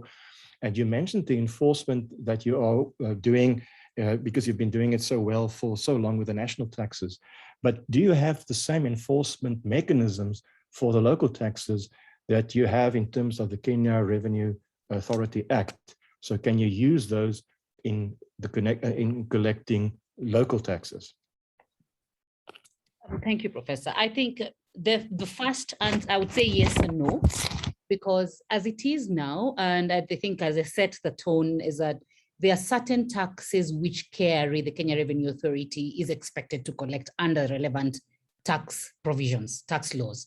And then there are those taxes that are collected at the county level. So one, in the absence of an adequate regulatory framework that brings this together, that in itself then causes a gap. Now, for us, where the law is very clear, we can only enforce on that which we have been mandated to collect. When it comes to the county level, it means then there has to be goodwill, there has to be coordination, agreement, and the laws need to be in sync. because we can't just go into the space of the county level, especially on taxes or levies that are specifically within the mandate of the county government. So yes, whereas we have the mechanisms, we have the tools, we have everything that it takes. It means that we have also to be welcomed. But that said, Prof, is that there's so many things, be it through the national policy to support enhancement of revenue at the county level, very many things are being done, a presidential directive to have a national and county governments to have a single revenue collection system. So whatever we have started doing in the county of Nairobi, we've had other counties coming to us and saying, you have done this for years. You're the experts in this space. How can you help us? So some of those conversations are ongoing. Thank you. Yeah, that's good to hear. And I heard it in the presentations earlier in yesterday and the day before also. There's a lot that can be done through training of the local government tax officials by the National Revenue Authority. And it's happening. In a way, it happened in Uganda. It's happening in some of the other countries as well. So it's really good to hear that there is that request and that you are responding to that request. So, and then very quickly, we have a few minutes left. A question to Carla. It was very interesting to hear about these massive reforms and capacity building and development in Angola, and especially, of course, in urban areas. But I was intrigued by the fact that you are also at this point trying to also extend your collection and the tax base and so forth to rural properties. So, and you mentioned something about capacity to do precisely that. So what was the strategic decision by government to immediately, in a sense, do all of these, the urban as well as the rural? If you can quickly respond to that. Thank you.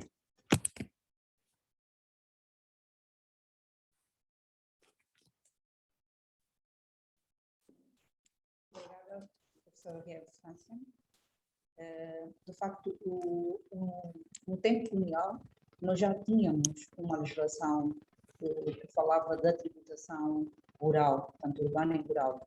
Esta depois foi atualizada e até a independência da Angola, há decreto, não é, tanto o decreto legal que trabalhávamos, não é, o nosso código, ele era restrito a uma tributação meramente urbana. Entretanto, já não satisfazia, porque percebíamos que havia muita tendência das pessoas de adquirirem a terra, de especularem a terra, e isso ao longo do tempo haveria naturalmente de obrigar tanto o Estado a fazer essa reforma agrária.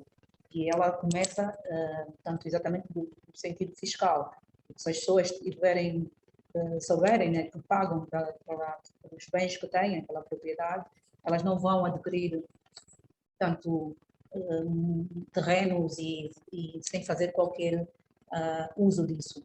A nossa lei de terra já falava da concessão da terra e dar um aproveitamento da terra.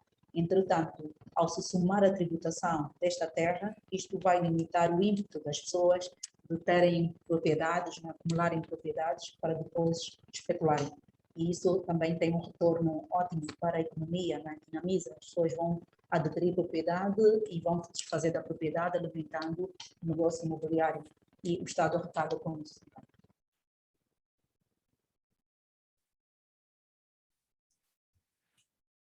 Thank you, Carla. I noticed there were 3 hands, and I noticed Roy Kelly. So maybe, Roy, you can quickly ask a question or make a statement. We have about 2 minutes left.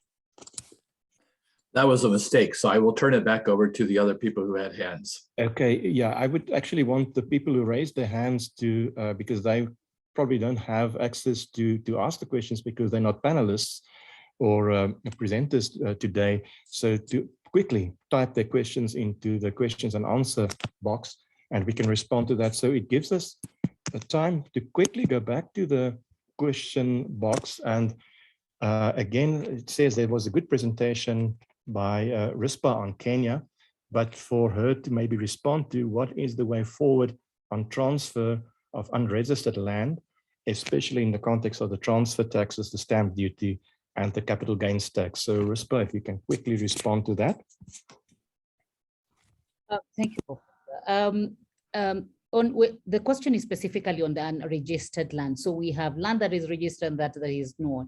So I think the first thing to go back to is cleaning our data. And this is both at government and county level. And I said, falling back on the collaboration. As it is currently, when you're looking at capital gains tax, yes, it has its exemptions under the law, but capital gains tax and stamp duty are the preserve of national government. So in aligning ourselves even with the national, the integration of our systems, even with the lands, Ministry of Lands, I think that is the starting point, so that then everything is on the radar, and then the taxes where applicable would fall either at national government level, having stated that which is with the preserve of national government, or county level, but it all starts with clean data and automation of the processes. Thank you. Thank you very, very much. And I want to give our colleague from Ghana maybe the last word before I return it to Wangeni.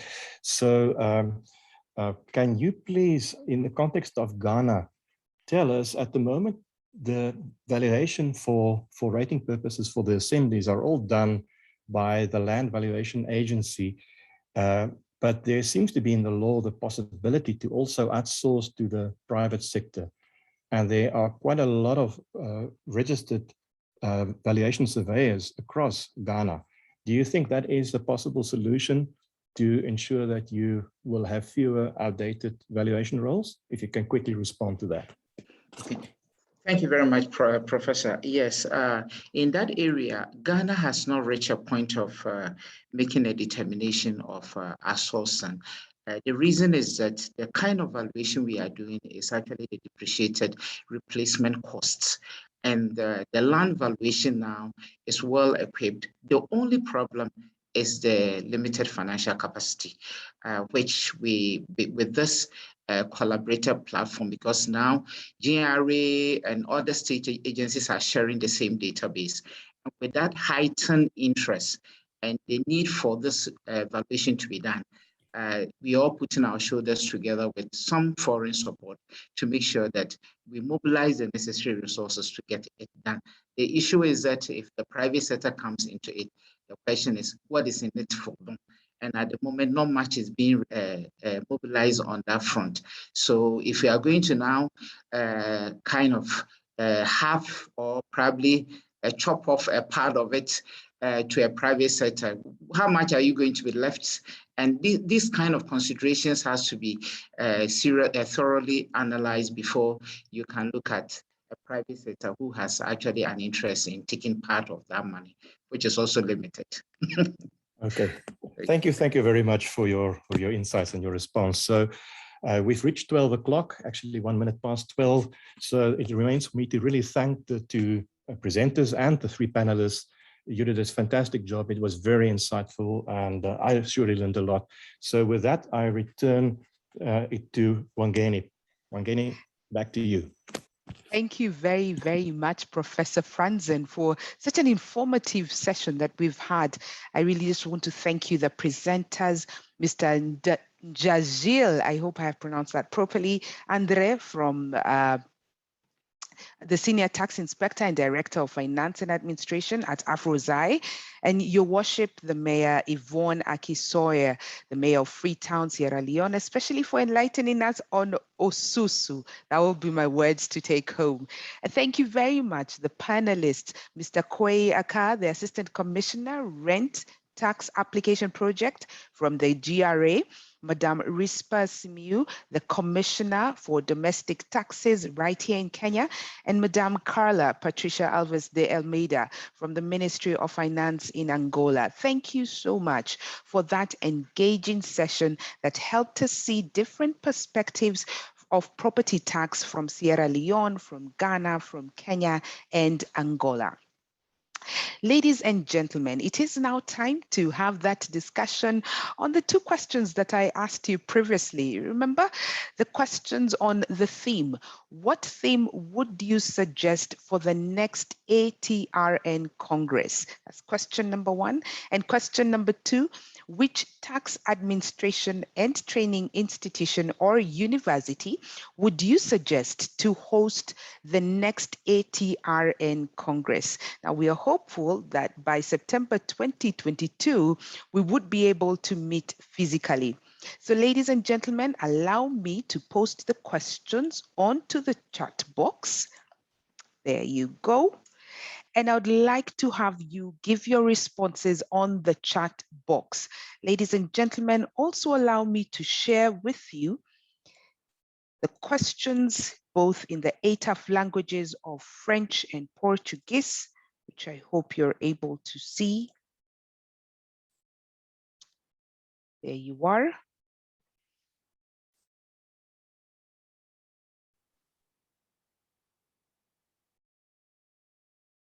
And there.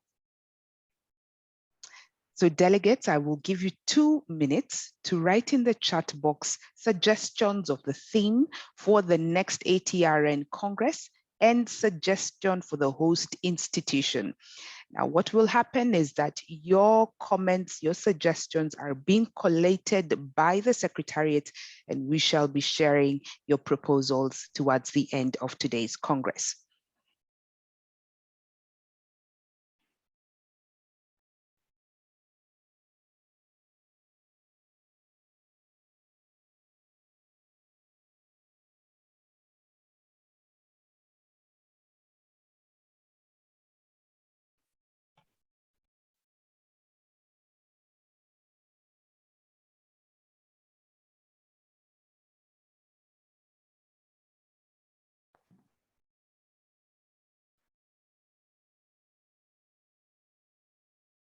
Dear MC, maybe move back to the first slide.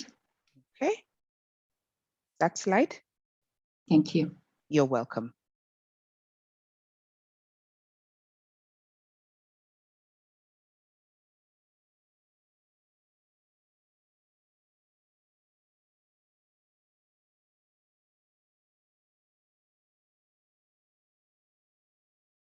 Okay.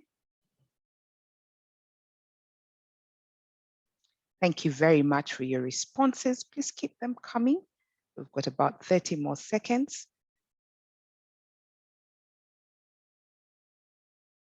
There you go.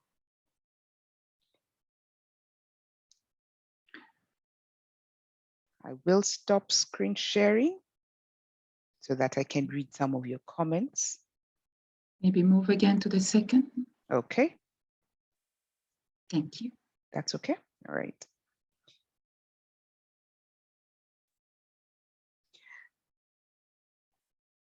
So thank you, Joseph Tunui. That's our Deputy Commissioner right here at KRA. He has suggested tax simplification and trade facilitation of trade. Thank you, sir. Peter, you have suggested a theme on revenue mobilization, collaboration at different government levels. Thank you very much. Okay, I'm looking through your suggestions. Sile Fakude, you propose the University of Pretoria to host. Thank you very much. Benjamin Zioka, you say the Kenya School of Revenue Administration to host. Thank you very much. Catherine, thank you. You say minimization of tax liability by maximization of the tax planning facilities provided by tax agencies, authorities, so as to make tax compliance relevant to citizens. Let me just read 2 more. Benga Falana, you say digital currency adoption as a catalyst for tax harmonization within the AFCTA framework, conceptual and comparative analysis of rural banking, MSME financing, and women. Thank you very much. And maybe I read one more from Hamis, who has proposed protecting Africa's tax-based tax treaty, abuse in the, okay, I think that has cut off. Let me just read one more from John Oyengo, who says taxpayer education and tax-based expansion. And I see a proposal from Niwagaba, who says University of Pretoria as well. So let's keep the conversation going. Please keep your suggestions. Remember, you are suggesting two things. Your first proposal is the theme for next year's ATAF ATRN Congress. And number two, the host institution. Delegates, allow me to stop sharing now so that we can move on with our program. Esteemed delegates, it is now time for our health break. And as mentioned earlier, today we shall not have our breakout sessions. However, we shall have a validation session, which you cannot miss. Now, in the interest of time, and because we need to start promptly, you've got 2 minutes to get your cup of coffee or your glass of water, because we shall start our validation session at exactly 12:10 CAT. So please resettle quickly, grab your tea, grab your coffee, send that one email, and then let's come back at 12:10. Our validation session will begin. And remember, this validation session is everything about this Congress. It is why we are here. So I'm hoping to see you in another 2 minutes. It's time now for our health break.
Ladies and gentlemen, our quick health break is over, but thank you for keeping your comments coming. I am reading them and the team is collating them. We really, really appreciate your indulgence. Thank you so very much. I see a comment, a suggestion from Ida Tawonezi, who says taxation of informal sector. She's from ZRA. Thank you so much from Polnas, I hope I've pronounced that properly, who has proposed Covenant University, Ota, Lagos, Nigeria, to host the next ATRN. Please keep them coming. Shortly, we shall receive our feedback from the Secretariat, who will tell us what you have said, the theme in terms of the theme suggestions and the host institution. So let's keep the chat box going. Make your voice heard. We want to hear you. The chat box is open for you. I see you, Chipo. University of Pretoria is really ranking high. So thank you very much for that suggestion. Keep it coming. So welcome back, delegates, and thank you for making your voice known. So in just a few minutes, the Secretariat will share with us the results, and I'm going to share that with you.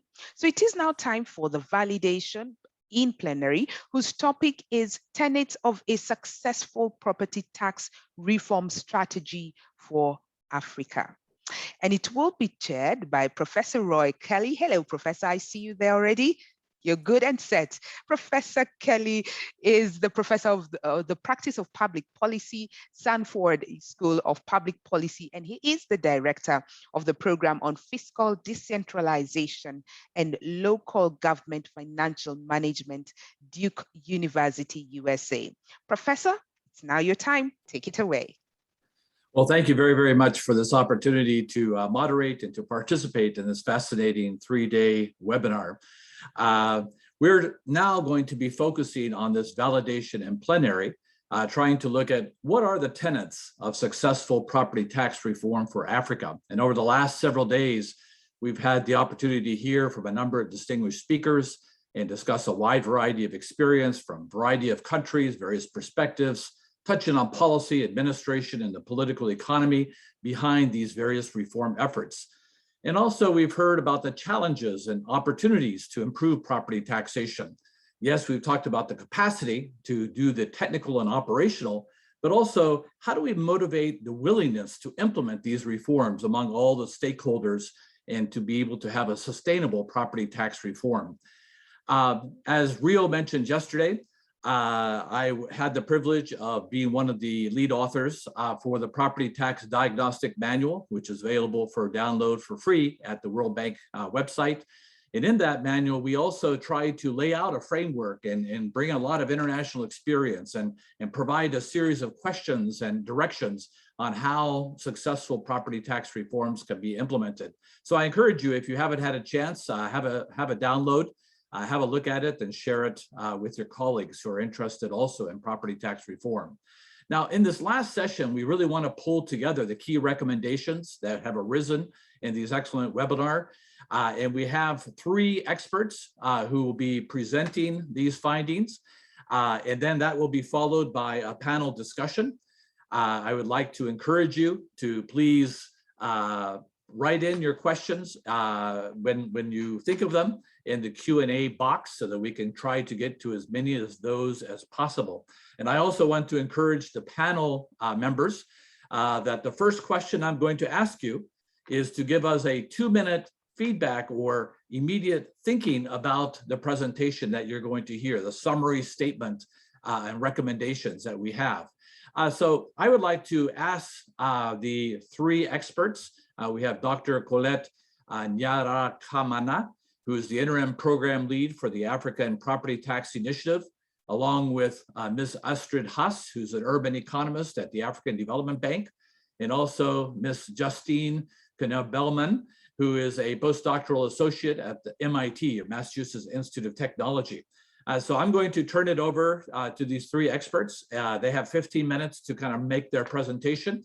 And please, as I mentioned, please be ready to ask the questions in the Q&A box. So over to you. Thank you.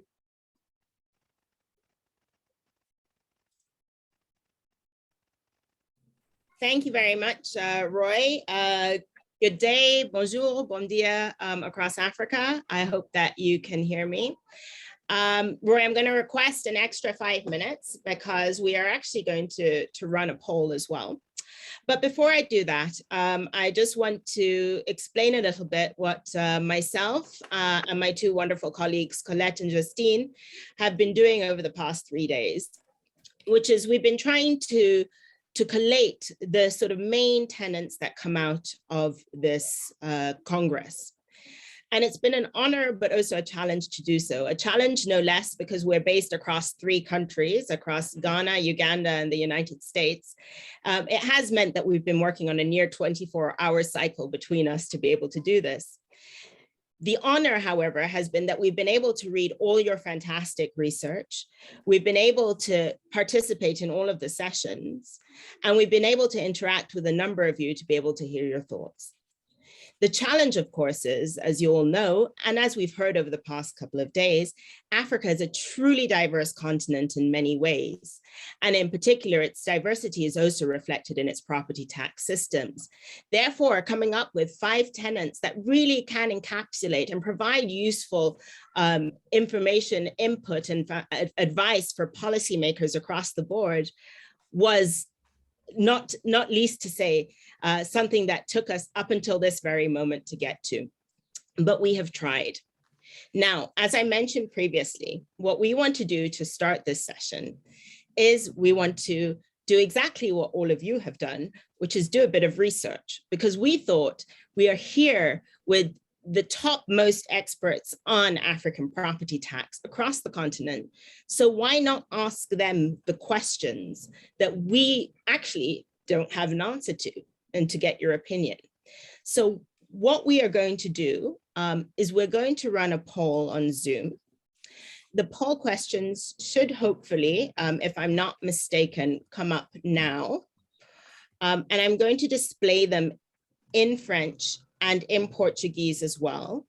But I would ask that the French and Portuguese colleagues please respond to the English versions of the questions on your screen. I don't know whether, I can't see the poll on my screen, but I don't know whether anyone can confirm whether the poll is up. Frank, would you please confirm?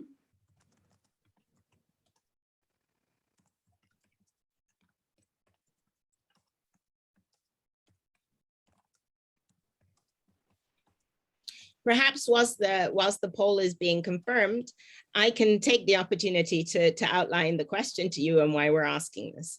So of course, this Astrid, sorry, allow me to interrupt. Actually, the poll is displaying at the bottom of the screen, as you can see, where you have all the Zoom functionalities. So participants can click next to share screen to poll, and you'll see the questions and you'll be able to answer them. Wonderful. Thank you so much, Colette. I can see them now too. So let me, whilst people are thinking about this poll, let me explain the two questions and why we're asking them. The first question, of course, is related to the theme of this conference around digitization. And we've heard a lot about digitization over the last couple of days and how it's been used in the various parts of the property tax cycle. However, we also know that we have limited resources. And so the question we've been asking ourselves is, if one has limited resources and if one wants to consider digitization for property tax administration, which part of the property tax cycle do you think is the best one to start with? So I would really encourage you to answer this first question whilst the poll is up. I actually see that no one has yet answered the question. So I wonder who's going to be the first person to put an answer in. Or potentially the poll itself is not working. Okay, Frank or somebody from IT support, please guide the audience on how to proceed.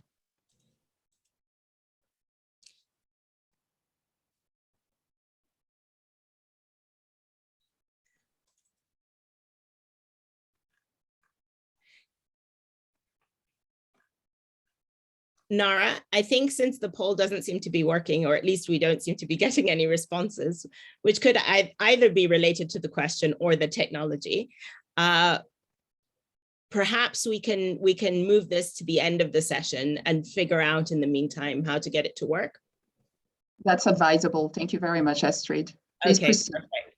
Okay, well, now you get to hear our thoughts on this before you have to answer your question, but please don't be biased because we really do want to get your insights on this.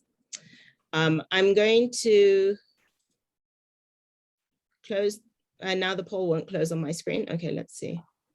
Okay, so let me then start with our presentation and we'll run the two polls at the end of the session and get your thoughts. As I said, these thoughts are going to be reflected in an overall policy brief that will be coming out at the end of the session and that we will be drafting. So now myself, Colette and Justine will be presenting to you the 5 tenets that we have come up with throughout from the excellent work research presentations that we've heard over the past couple of days and from what was submitted to the Congress. So we think that the first tenet, and also in line with the theme of this conference, the first tenet of successful sorry, the poll keeps coming up on my screen. I hope that's not happening to everyone else. The first tenet of successful property tax reform is, of course, in relation to this conference related to digitization. We've heard over the past few days a number of excellent examples of how digitizing property tax administration and how the use of technology can have many positive outcomes in the efficiency and effectiveness of revenue collection. The Commissioner General of Rwanda started yesterday by talking about how, because they had a digitized system, they could become more resilient to the revenue losses that other cities, other countries experienced during the COVID-19 pandemic and associated economic crisis. Today, we heard from Mr. Aqua from Ghana about how they managed to go from 0 places with rateable values to over 75 in the period of a space of few years. A number of speakers have noted how digitization has improved institutional coordination. So our host country, Kenya, has at a number of instances mentioned their new national land information system and how that allows all institutions to be on the same page. At the same time, yesterday, the General Director of Domestic Taxes of Mozambique also mentioned how improved digitization, improved coordination across different ministries, departments, and agencies. But it's important to note that digitization doesn't only have positive effects for those who are administering the tax, but it also has positive effects for those who are paying the tax. Today, Her Worship, the Mayor of Freetown, highlighted how it helped people actually go and pay their tax with the extensive reforms and impressive reforms the city of Freetown has undertaken. Yesterday, Mr. Sam Sarakuma, the Director of Revenue from the KCCA, outlined the e-city system and how this helped people pay their tax. So this is our first tenet, that it can have many positive outcomes. However, we do caveat this tenet that it's not going to be an outcome in any case. We have also heard in the past days that it really needs to be well tailored to the capabilities and capacities. I think none more so than the Director of Finance and Administration of AROSA today in his presentation, making the clear point.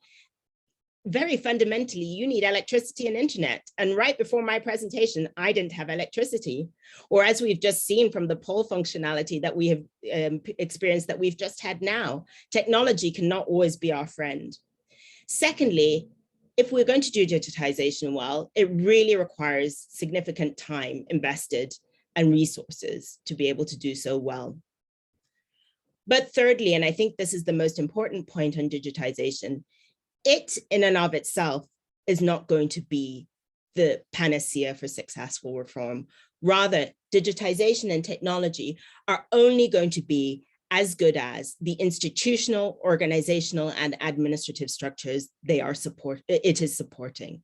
And I think this was clearly highlighted in Ms. Nicolau Macias's presentation, where she said blockchain has so much potential, but really to get that potential from blockchain, you need to start with a clean data registry and ledger. So that is the first tenet, and I will hand over to Justine to present the next two tenets.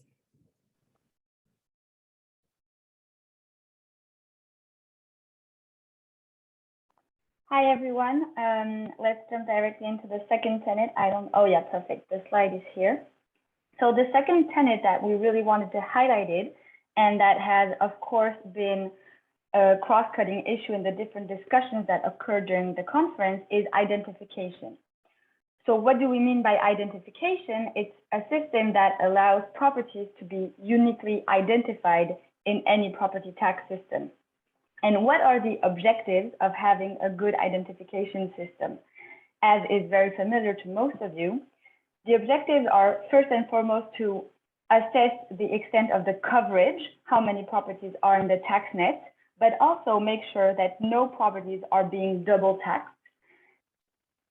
Another important objective is having a great addressing system that will facilitate the distribution of bills, enforcement, collecting additional information when needed, sensitization, all these activities that require being able to locate easily each property and taxpayer. And finally, it's obviously a great bonus if property tax information can be linked to other tax information through a great identification system. So that, of course, are all the objectives, but we know that in practice, it's actually difficult to create a database that will include all this information, allowing to uniquely identify owners and properties. And it's a challenge that we've been hearing about across the different examples. And so what we wanted to insist on is the importance of brainstorming in advance when a new system is being developed with all the different actors involved on what would be a reliable, sustainable, but also cost-effective identification system. And this can depend on the context. We've heard about systems where properties are going to be identified only by their GIS coordinates or an address information. In other cases, the system will also always include property title information. Whereas in other contexts, it will be very difficult to link property title information with a newly updated GIS data system. This would require much longer term work and investment. So in the end, it's a trade-off, and the good answer will necessarily depend on the context. But what we wanted to highlight is the importance of brainstorming about this in advance and bringing on board all actors that will in the end be using this system. The good choice will also obviously depend on the distribution of roles across different administrations. In some systems, the administration in charge of property tax is also very much involved in property titling, while in other contexts, these activities are separated, and a modernization program might involve one before the other. We have seen discussions and examples about this, for example, in Rwanda, in Kenya. That's why it's not one good answer that would fit all contexts. And maybe just to finish off on this tenet, I wanted to share one example from Senegal, where I've been doing work on the project that was presented in yesterday's session. So in the new system that is being tested in Senegal, properties are identified by a cadastral ID and GIS coordinates. Address information is added in during the fieldwork, but the property title information cannot be immediately linked to this new system. So this is not the strategy that is being pursued. And however, there has been a debate that has actually emerged during the implementation of the program. So we also want to highlight that these discussions might sometimes be ongoing discussions throughout the modernization program. And this debate being whether or not collecting the ID number of the owner was necessary to be able to create the tax bill. And different departments, different administrations involved in the fiscal chain have different positions about this. And this is where it's very important to be able to test the new data collection process. Sorry to interrupt you. Please, do you mind slowing down for the interpreters? Thank you so much. Sure. So this debate in Senegal on whether or not to collect the ID number of the owner shows that these discussions can actually continue to occur throughout the implementation. And it's also a trade-off between the cost and investment that should be put in the data collection efforts and the feasibility and the time frame with which results can be seen. So that was just one concrete example, but obviously this relates to a lot of discussions that we've been hearing over the past days. I'm going to stop here for identification and move to the next tenet, which we decided to call capacity, to encompass both the financial, human, and technological resources that are needed for an effective reform, modernization of the property tax system.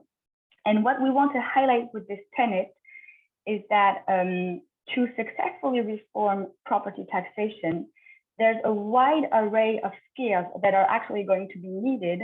And it's very important for the actors involved in this process to be willing to put in enough investment in training, in building capacity for these reforms to be sustainable over the long term. And furthermore, it's very important to note that these investments might be quite substantial when the program actually starts. For example, getting a new software system is often something that is very expensive. And so the benefits might only actually materialize after some years. This is why making sure the conditions are there for sustainability are actually really a key to success. And this involves training and acquiring skills that can range from IT skills to be able to build sustainable software and maintenance operations, to GIS data skills that might actually not exist to the extent that they will be needed in the beginning of the program. Sensitization also involves its own set of skills and resources. And so what we really want to highlight here is that these investments should actually not be underestimated. And we think that a successful reform will happen when the actors involved are ready to commit to these investments for longer term benefits. And finally, the last suggestions we have on this slide is that because of these costs, it can be a good idea to pilot new systems in small localized areas and to be able to rigorously measure the cost they entailed, what has been gained in return before actually scaling up the program in a way that will be much more costly. Thank you. I'm going to stop here. Thank you very much, Justine. I'll take over with a presentation of the last 2 key tenets plus the conclusion. And good morning, everyone. So following the discussions, the points presented by my 2 colleagues. So the 4th key tenet that we identified is an overall reform of the institutional frameworks to transfer more powers and autonomy to local governments in the administration of property taxes. This is all the more important because local governments may have higher incentives to dedicate maximum efforts to generate more revenues, which directly benefit them. They're likely to have more information on taxpayers in their localities. For instance, information about property tax transactions, land information, transfers of titles, and so on. And this is a key point that was highlighted in Mr. Jale's paper in the case of Cameroon. And therefore, local governments are better placed or positioned to administrate this tax and use the revenue to finance services that are valued by citizens. And in order to do that, local governments need to be adequately resourced and capacitated. This is also an important recommendation that was highlighted by Dr. Coulibaly during the first policy panel. But at the same time, as these institutional changes may aimed at granting more autonomy to local governments may take time to implement, ensuring close coordination between local and national levels of governments within the existing legislative frameworks will also be beneficial.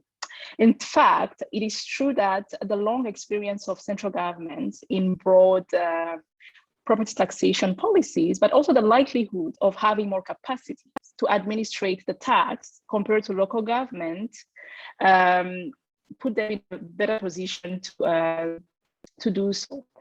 And therefore, partnership between levels of governments with different comparative advantages can support property tax administration efforts. And examples of partnerships were highlighted during the Congress, notably with the case of Senegal, where the DGI set up a partnership structure with the municipalities through the Commission pour la Fiscalité in order to enhance collaboration and cooperation in their reform efforts. And speakers from Kenya, including Monica Obongo, illustrated also an excellent case of collaboration with different government agencies through the land information system, which is based on cooperation between the different government agencies, including the Kenya Revenue Authority, for instance, the Ministry of Land, county governments, all of this to ensure effective information sharing, but also the maintenance of the centralized data management system that all government agencies can have access to. Finally, the 5th tenet, if you can, yes, change the slide, is to focus on enforcement, but also efforts to raise voluntary compliance. As we all know, enforcement is always underlined or presented as the weakest point in the property tax cycle. Local governments will face enormous challenges, which result in high rate arrears because they can't collect the revenue that has been budgeted. But we also see high levels of non-compliance due to weak enforcement.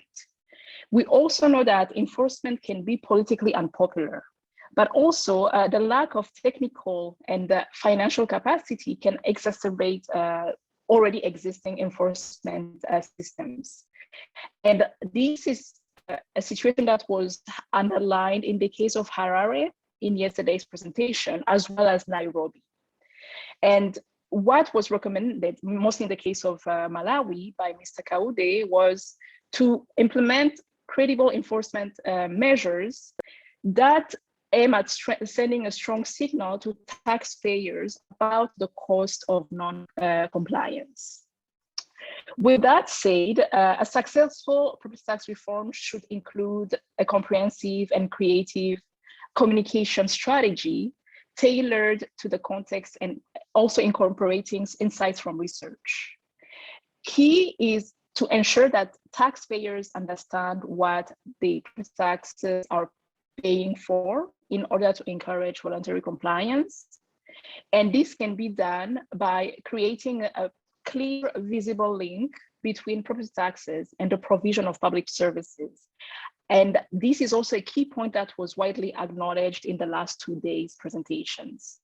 And how can government do that? Government can do that by communicating the services delivered or the achievements through regular communication and sensitization campaigns. And again, this was a key recommendation in the last 2 days, but also tax authorities may take advantage of online communication tools, as for instance is the case of Kampala City with the e-citizen platform, or even social media as well, which are useful tools to reach a large number of taxpayers. In any case, any system should be transparent and have an accessible appeals process in order to allow the correction of mistakes, if any, but also to maintain overall support for the reform. This was again a key point highlighted in the case of Malawi. And we can see that the city of Freetown also championed the implementation of an appeal process that is transparent enough to allow taxpayers to consult and understand why they are paying the taxes. To conclude, African countries are unique as we know, but they also have different histories and institutional arrangements. At the same time, the insightful presentations that we heard during the last 2 days or even today highlight several similarities with regard to property taxation challenges. If we consider that this tax has an enormous potential, which also was widely acknowledged, and if we all consider there are pressing needs for the provision of quality services, mainly in urban contexts, it is imperative to implement new reform strategies to tap into this potential and better equip governments to address these challenges. So these 5 tenets that we presented form the basis of a comprehensive reform strategy that is adjustable to country-specific context in order to maximize property taxation and to allow governments to be financially sustainable, especially in times of crisis, such as the COVID-19 crisis that many governments are coping with, but also other major health crises or also economic crises. We thank you very much for your attention, and over to you, Roy. Well, thank you very, very much for this kind of summary of the tenets, especially the way that you were able to link the various presentations which back up these tenets. And I know that we're looking for some questions or comments. And as they begin to come in from the participants, we'd like to kind of move toward the panel. We have 4 distinguished panelists. And the first question that we're going to ask them is, can they give us in 2 minutes, what is their reflections or reactions to these tenets and how these tenets can help design a effective strategic implementation strategy for various countries within Africa. Let me introduce the panelists to you as they come online. You can see their faces linked to their names, but we do have Dr. Mohamed Omar Mohamud, who's the Commissioner for the Kenya Revenue Authority in Kenya. We want to welcome him. Also, we have Mr. Bahi Apollinaire Boa, who's the Administrator of Financial Services, the General Directorate of Imports in Cote d'Ivoire. We'd like to welcome him as well. We also have Mr. Ernest Krasira, who's the Deputy Commissioner for the regional and kind of regions and decentralized taxes within the Rwanda Revenue Authority from Rwanda. Once again, welcome. And last, we have Dr. Wilson Pritchard, who's a Research Director and the incoming CEO for the International Center for Tax and Development in Canada, from Canada. So we'd like to welcome these four panelists. And immediately, I would like to start off by asking Mr. Mohamed Omar Mohamud, the Commissioner from the KRA, for 2 minutes each, or anyway, 2 minutes each of what is your thoughts on these tenets? Do they capture the essence? Are there ones that we're missing? Are there ways that we can sharpen these? So over to you, Mr. Mohamud.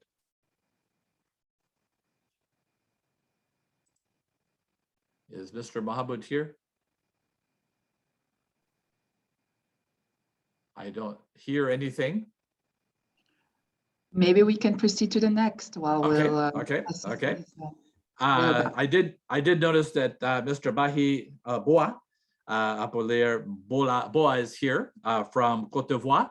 And so maybe we can ask him to give his 2 minutes kind of reflection on these tenets. Please.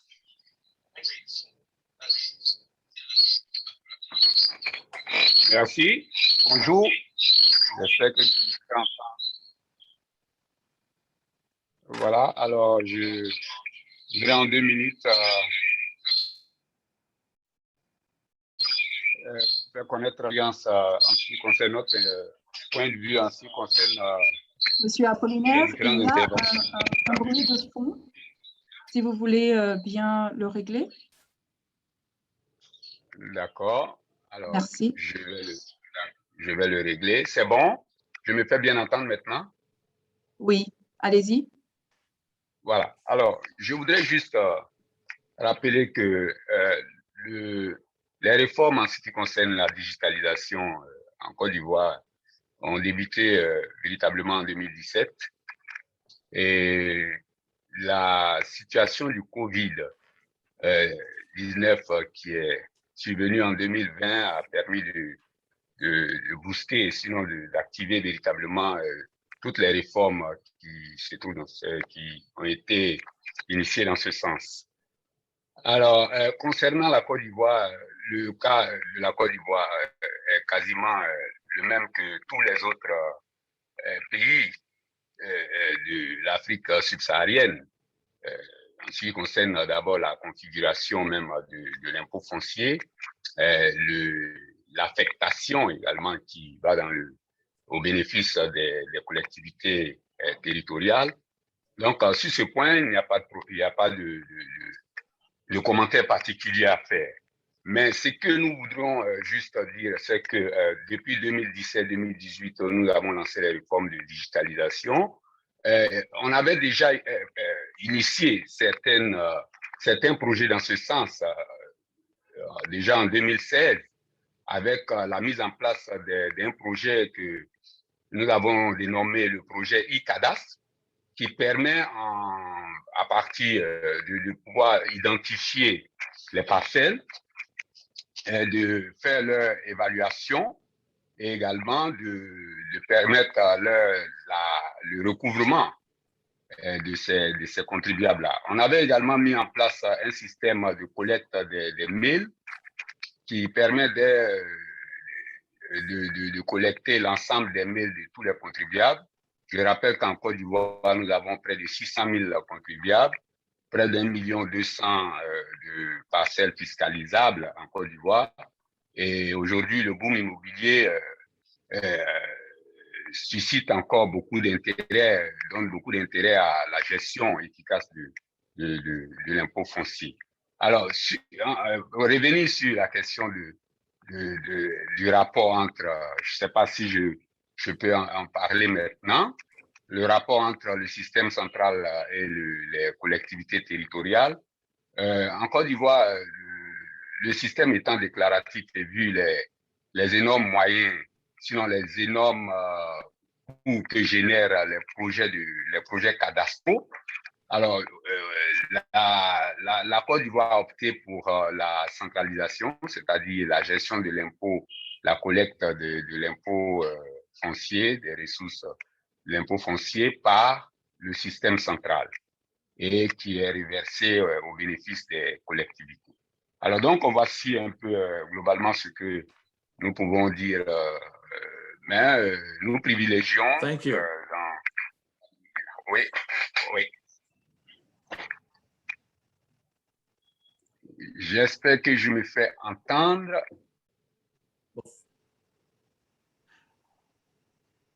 Allô? Thank you.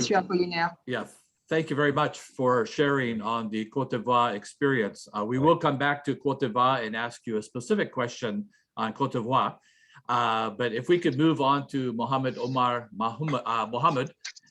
the KRA, if you could just give us 2 minutes on kind of reflections on the tenets that were presented by our 3 experts. Please, over to you. Okay, thank you very much. I think that tenets really capture. I have comments on some of them. Generally, I think they capture the essence of property tax. Now, if I start off with the first one, digitizing tax property, I do agree with scoping and deeper assessment. However, we need to be wary that we are not digitizing the manual processes as they are. So part of the scoping and the assessment is that you're not transposing the manual system and making it digitized. It is about a comprehensive assessment and scoping so that we're able to get the benefit. So that is point number 1. There is that temptation to just go with the usual manual process and make it digital. That's probably one comment in terms of addition. The other, and it has been mentioned, blockchain generally has the ability to align the various sections of taxpayers and the government, especially the feature of traceability and the ability not to erase given the challenges we face in Africa. On the identification of properties, I think I didn't have much issues there. Number 3, capacity.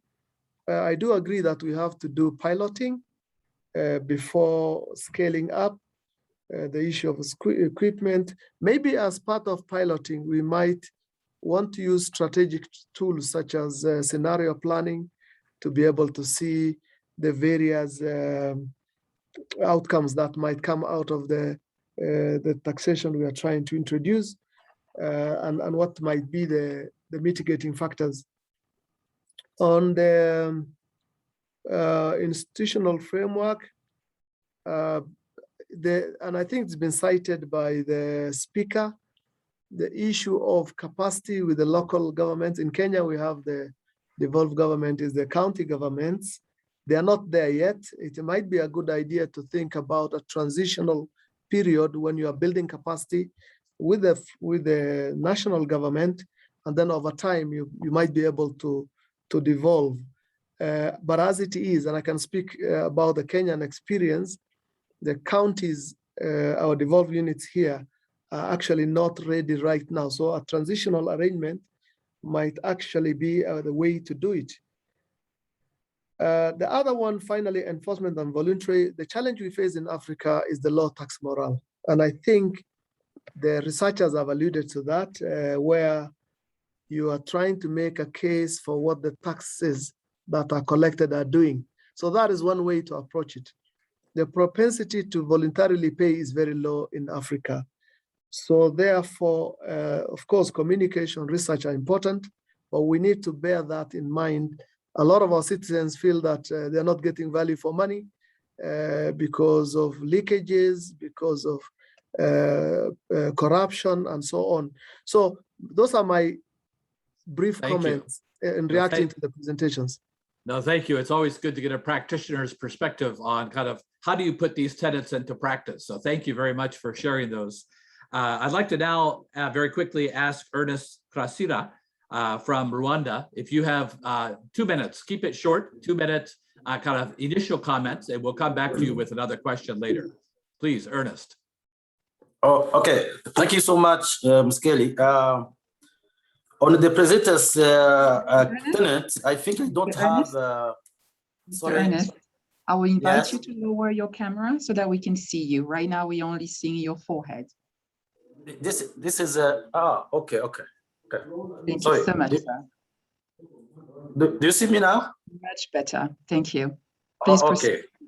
Thank you so much. Yeah, I was saying that on the tenets presented by the presenters, I concur with them on how they have shown in five points, but I have a comment on identification of property to be taxed.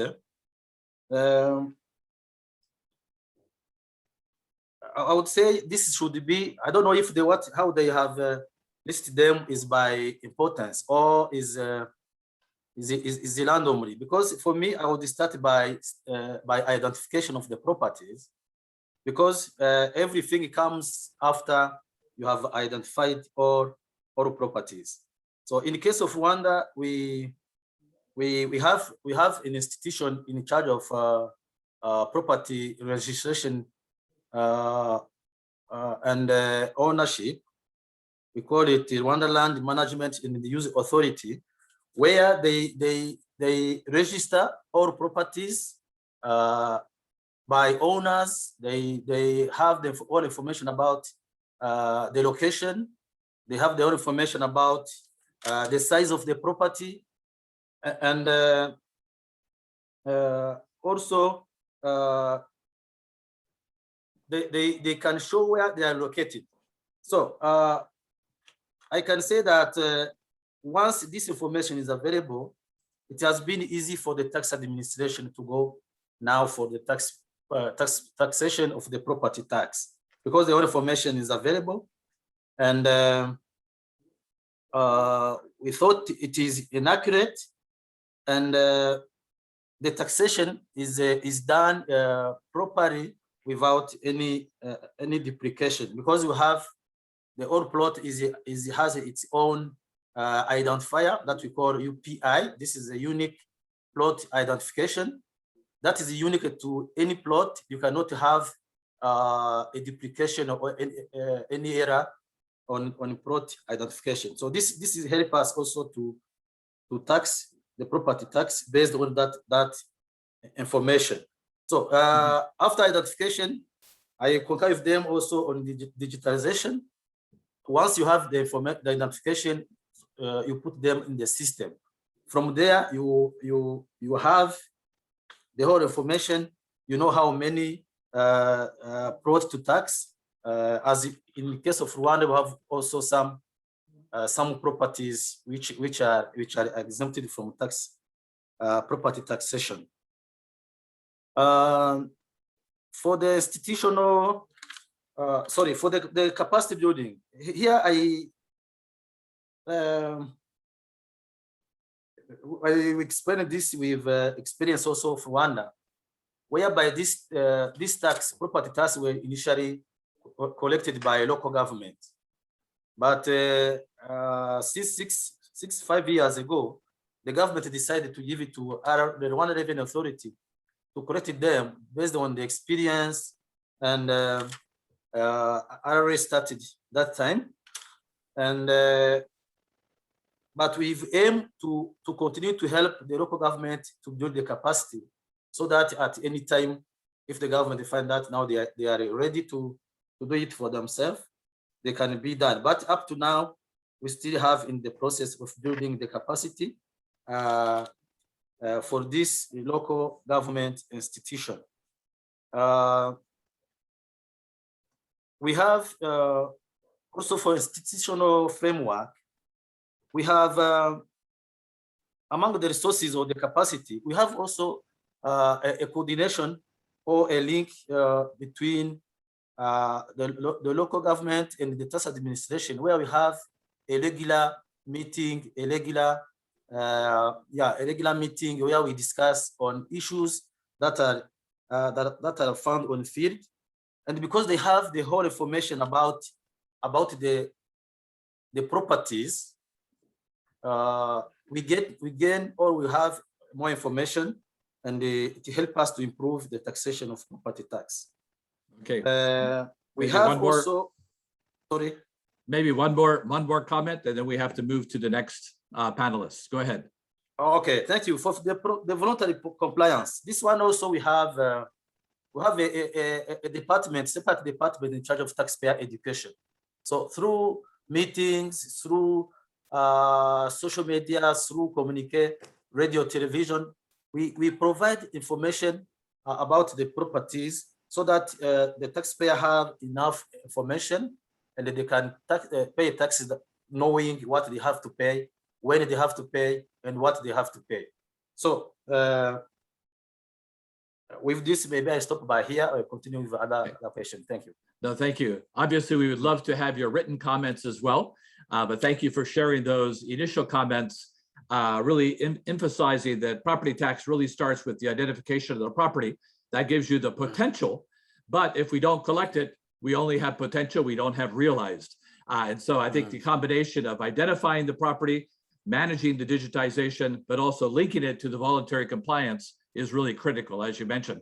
I'd like to now turn it over to Wilson Pritchard and ask you for your comments, initial comments on the tenants. Go ahead.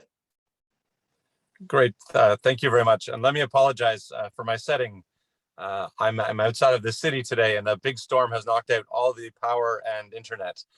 So I'm taking this call from a parking lot in the nearest town.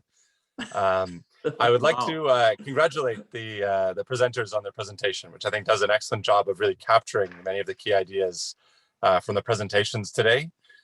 What I would add to that is only maybe one thought, which is that I think there's sort of an underlying principle that cuts across a lot of what we've heard from the presenters in their presentation, which is the importance of trying to build relatively simple systems in many cases that are really well suited to the immediate needs of specific localities in addressing their, in order to make immediate progress on the essentials of effective property taxation. I think, as the presenters noted, in many ways it's tempting to be to almost be blinded by highly sophisticated, highly complex solutions to property tax systems, right? To implement immediately a complex nationwide IT system, to have really tight integration between land registration and the property tax system, to put in place very complicated valuation systems, to try to jump immediately to blockchain technologies. And while those things are very tempting, I think most of our experience tells us that when you try to start by doing everything at once, you often fail, or it takes 5 years, 10 years, 15 years to make progress. And so while it's useful to have our eyes on that long-term ambition, I think a key message from a lot of the presentations, and which cuts across a lot of what we heard, is to recognize that in many ways, the problems of property taxation in many places across Africa are in some ways quite simple and quite obvious. Right? You have lots of properties that are not captured within the existing property register. They're just not there at all. Valuations that are obviously wrong. Huge amounts of uncollected arrears. And my experience has been, I think the experience of many of the presentations has been, better first to start with finding solutions to those immediate problems, to make immediate progress. So use simple satellite imagery to make a map of the properties and get all the properties into the property tax register. Put in place initially a very simple valuation model to at least make sure the system is broadly fair and capturing the value of properties. Don't necessarily worry initially about linking the property cadastre to property taxation. As long as you can identify a property, you can start taxing it and build from there, right? Start with simple IT systems, but then build up from that point. I think we now have a lot of experience that tells us that simple solutions can work to make really substantial, immediate progress in improving systems. And my bet is that in most places, that's the right place to start. But I do think there's a risk of trying to jump to the perfect system initially, but most of our experience says that that's not necessarily the best approach. And so I think that cuts across a lot of what the presenters suggested. And I would encourage them to sort of make that a part of the overarching framing of how we might think about these problems. But thank you very much again. Well, thank you for sharing that insight. I think throughout this webinar, those that have started with things that are simple, piloting, and then scaling up makes a lot of sense. And I think the question is, how do we strategically prioritize and then sequence these reforms to go after the low-hanging fruit, build momentum? Because the technical aspects are often quite easy. The political willingness to implement those are also quite complicated. And so I think the idea of keeping it simple, implementation is really important. So thank you for sharing that insight. Before I looked at the Q&A, and we don't have any specific questions so far. And I know that people are still absorbing these tenets and thinking about how they apply to their own situation. And so as I mentioned, we're very, very keen to get your written comments as well. So when you have a chance, please send those to us so that we can incorporate those into the final kind of policy recommendation and output from this webinar. But as people are still thinking about their kind of questions related to the presentation, and I want to thank the three ladies, experts who kind of put this together and shared this very clear and kind of comprehensive. I really wanted to kind of address specific questions to the panel. And for that, we have about 5 to 7 minutes each to try to address those. And I would like to go ahead and start with Kenya. The question that has come up is, based on your experience, you mentioned, for example, the importance of not just digitizing, but actually resolving the business processes and streamlining the operations. Don't just make bad systems faster, but make them smarter. But when we think about the COVID-19 pandemic and the economic crisis that has affected all of us, the question is do you see a long-term impact when it comes to property taxes on the kind of the positive or negative? Is it something that the crisis has forced us to kind of think more smartly about writing things, or do you think it's going to have a negative impact in the long run? We'd love to get your ideas for not only Kenya, but for the rest of Africa. Please. Mr. Mohammed. Hey, thank you. Now, okay, first of all, I'd like to start, I think I have 5 minutes, yeah? Yeah, 5 or minutes, 7. yeah. I'd like to start off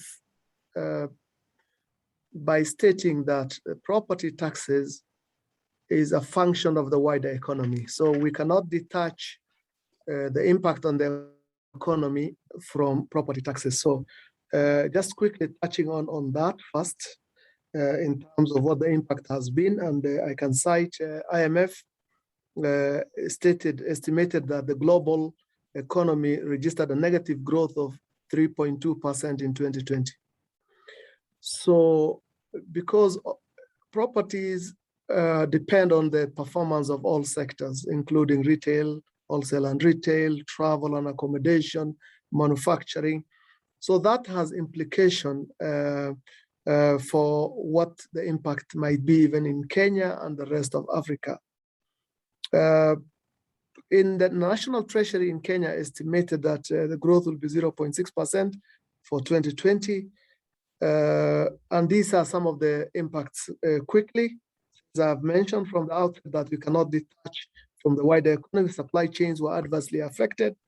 There was a depressed domestic demand for goods and services, investment and consumption decline. So that gives you a picture of what it might have been. And of course, the biggest impact was in 2020. Now, this year we have seen a bit of a recovery. What are the implications? If the macroeconomic indicators were impacted, what are the implications in terms of property taxes? Number one, there was an effect on businesses and occupancy of commercial premises. So that was the usual adverse effect as a result of that. So if I just cite a few numbers here, average growth rates in property taxes in Kenya, if we think about rental income tax, the growth in 2019 was 37% compared to the previous year. 2020, negative 7%, and 2021, positive 15%. So that tells you that there was a dip in 2020. Stamp duty, 11% growth in 2019, negative 15 in 2020, and now a big, almost 100%, 98% growth is what we've observed in 2021. Capital gains, a dip of 32% in 2020. So the revenues are also the same in terms of the impact.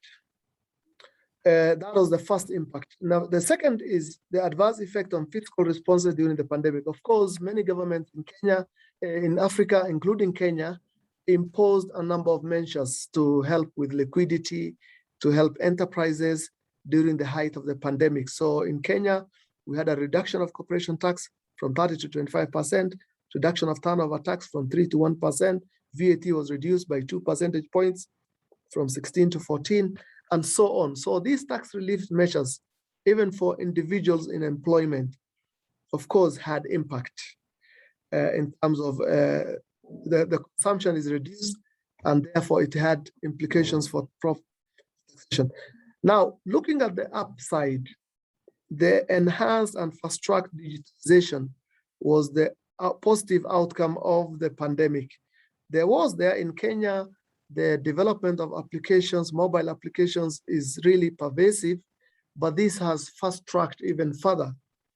And KRA, Kenya Revenue Authority, introduced the M service, the mobile service, so that we're able to encourage small players, the micro enterprises, the informal sector players who use mobile money to be able to use the services. So turnover tax was introduced as part of the M service.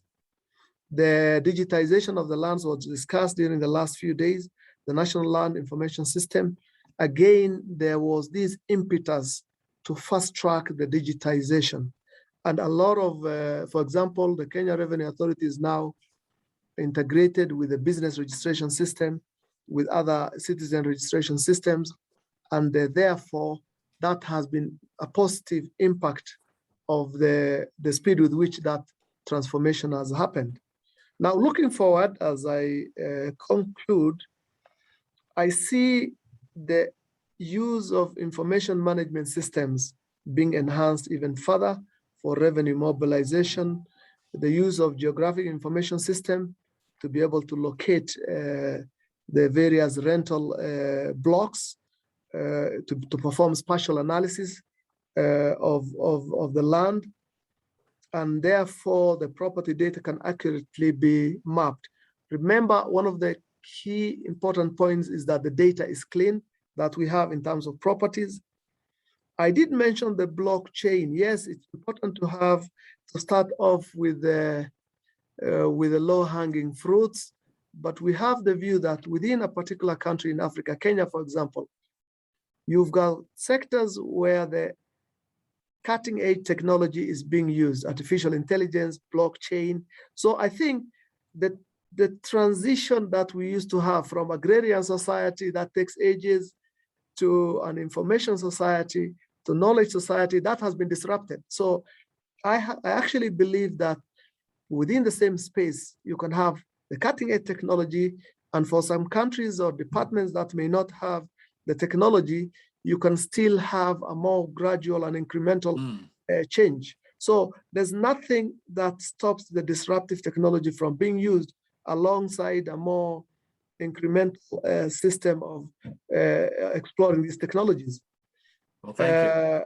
The digitization, as I finish, of digitalization of land records to facilitate compliance and enforcement of property taxes, and the continuous employment of technology for tax registration, for filing, for reporting, and for payment. I wish to stop there, Chair. Thank you. Thank you. Thank you for those insights. Can we move to Mr. Bois from Cote d'Ivoire? If you could keep it to 5 minutes. I'll raise my hand when we get close so you can see my hand. But if Mr. Bois would like to share his ideas, let me give you the question. The question is, In Cote d'Ivoire, like many Francophone countries, the National Tax Administration is responsible for implementing the property tax. Based on your experience, are there challenges that the central government has, and how do we now think about administering it by the local government, learning by doing, co-administration, those type of things? Could you please give us your comments to that question in about 5 minutes? Mr. Boa.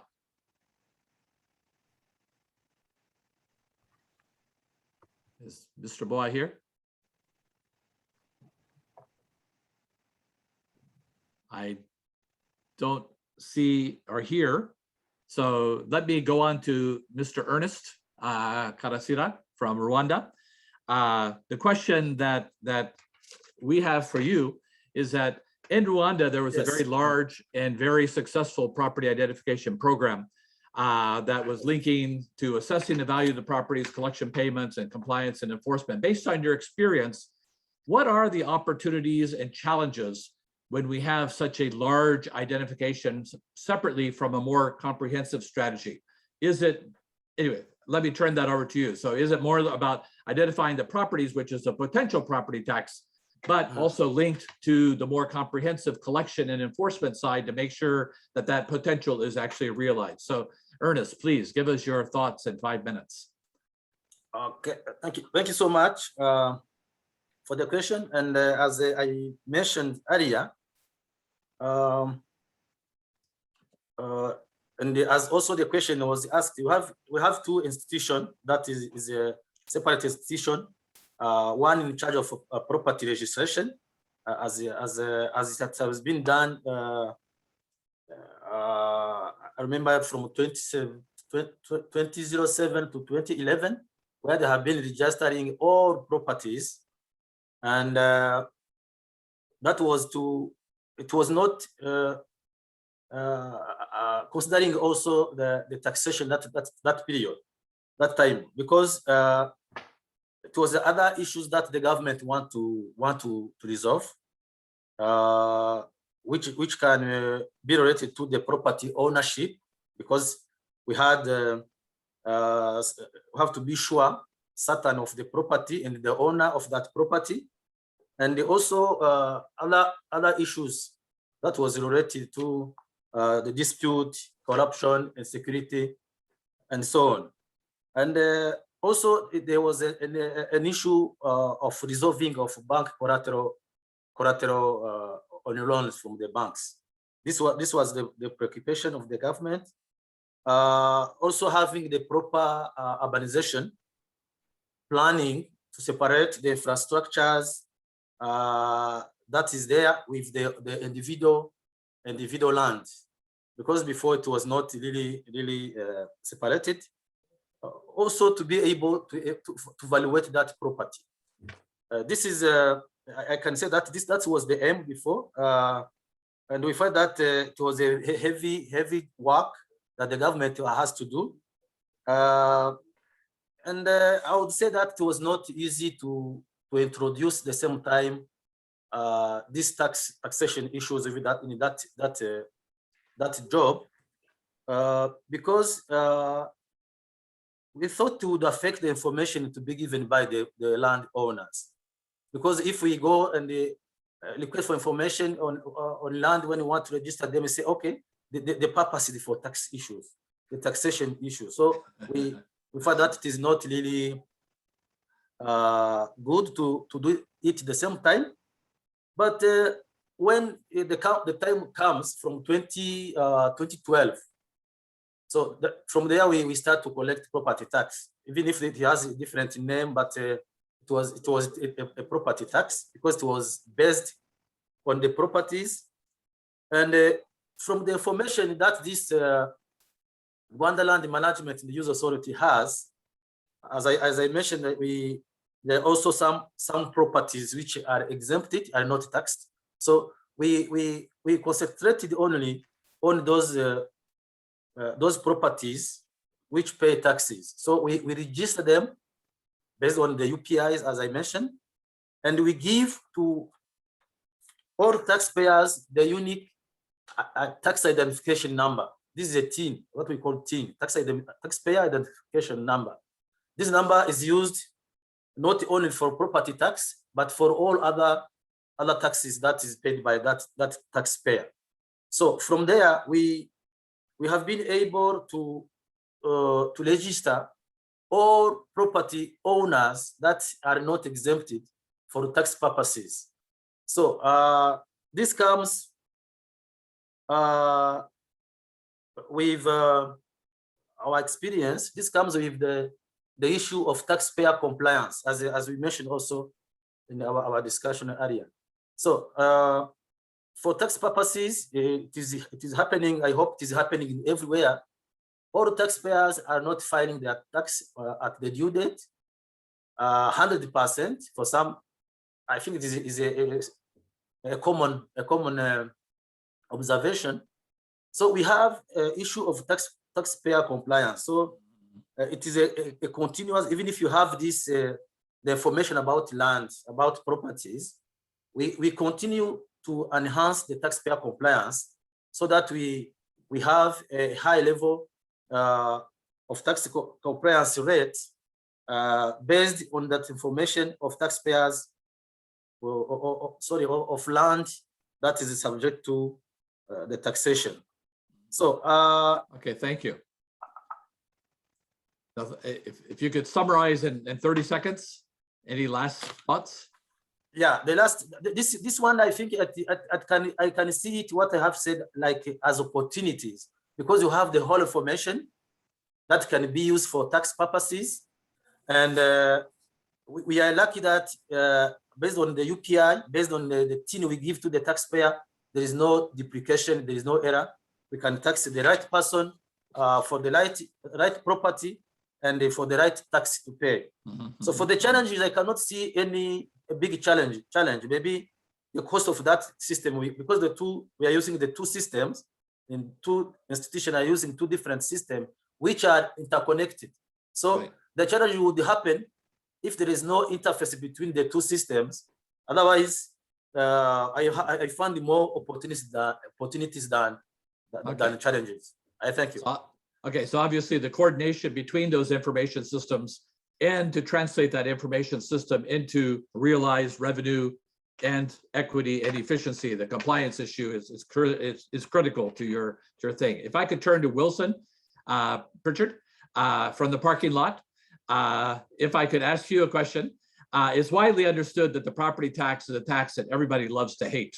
All the surveys show that property tax is a very sensitive tax. And so therefore, reform can be very political.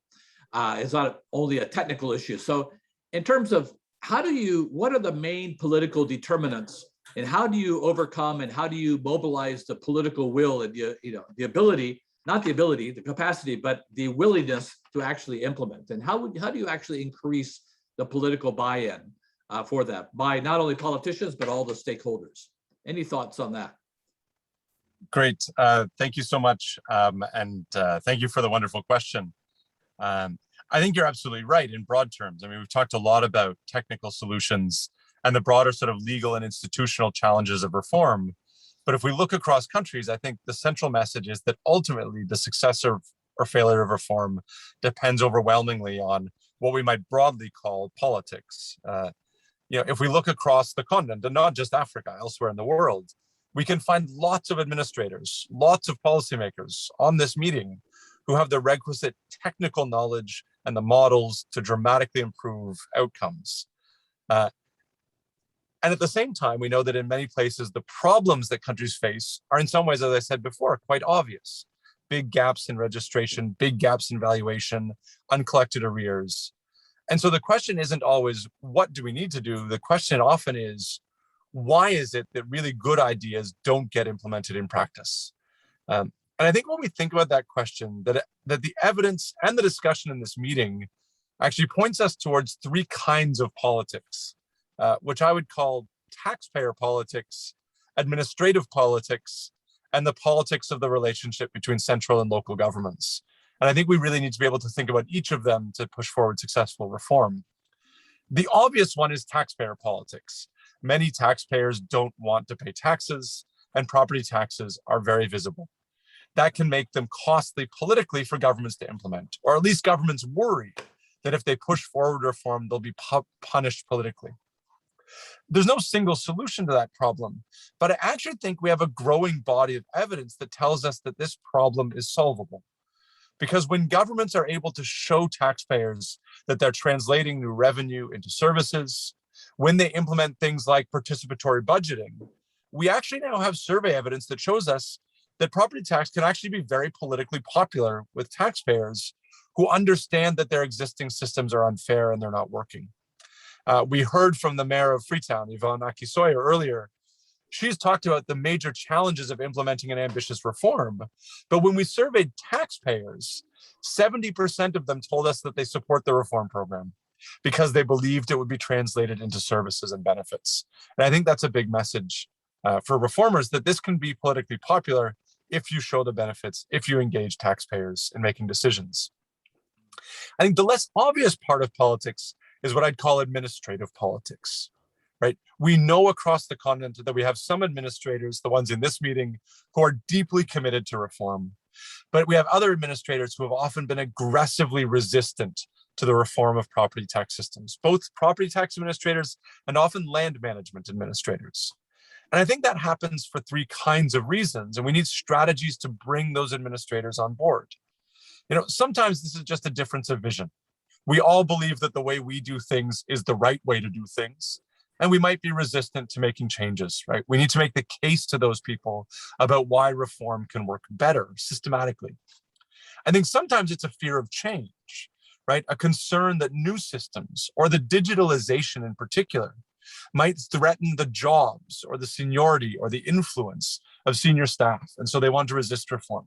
How do we reassure those people that they'll benefit from reform, that they have a place in reform, even as systems change? But I think we also need to be honest that sometimes it's a problem about corruption and informality. It's about administrators who fear that more transparent, rules-based, digitalized systems might limit their scope to make deals with taxpayers, the way that often very deeply underpaid administrators have earned their salary informally for many years. And so we need to understand there also, what are the incentives and interests of local administrators? What are they worried about? How can we convince them of the value of reform, not just in theory, but also for them personally, that they have a place in reform, that they'll benefit, and so on, in order to overcome that resistance? Because I think we don't pay enough attention probably to that resistance. I think the last piece of politics, and then I'll wrap up, is about this relationship between central and local governments. We've heard about this a lot from our presenters. Effective property taxation requires collaboration between central and local authorities. There's no other solution, right? Ultimately, I agree, we want to give a lot of autonomy and authority to local governments, but it's also clear they need support, that these systems are interconnected. Some central governments have championed reform, and some local governments have welcomed that. But in other places, that collaboration is really absent. And again, that takes different forms. Sometimes it's just institutional rivalries. Agencies don't want to share data, or they don't have systems to share data. We need to work at that. Other times, though, there are deeper tensions that we need to think hard about. In some countries, central governments have been reluctant to give fiscal autonomy to local authorities because they fear what they'll do, right? We need to make sure that there's a constructive discussion between central and local authorities. Sometimes local authorities want to move forward quickly, but central authorities want to move much more slowly in reforming their institutions. We need to make sure there's a constructive discussion about what local authorities need. In some cases, central and local authorities might think they're competing for the same revenue sources, so they're fighting over who's going to get the money. Again, those conversations need to be worked out in order to find constructive ways of collaborating. And those dynamics work differently in every country. And so I think one lesson for reformers is you need to understand what the institutional setup is centrally and locally, what that collaboration looks like, and then think about how to make that collaboration work best so that central governments can provide capacity support to local, but also so that local governments have the autonomy they need to push forward reform effectively. So thank you again for the question, and to the organizers for all of this. No, I always find that many of the questions that we ask are easy. The answer is actually complicated. And so thank you for outlining those three aspects of the politics. I was just wondering, do we have our panelists from Côte d'Ivoire available now to give just a couple of minutes on a question about the link between the central government and the local government, and is there aspects of kind of co-administration that is possible? Because we all know that learning by doing is the best way to build capacity. It's not just teaching, but it's doing it together. And so I was just wondering, is Mr. Aboa with us now? Yes, I see his light. If you could just in 2 minutes, give us some experience from Côte d'Ivoire on how the central government and the local government are collaborating, if there is any collaboration there.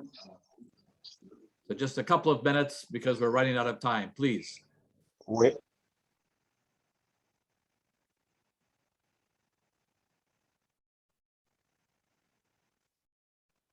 I can't hear anyone.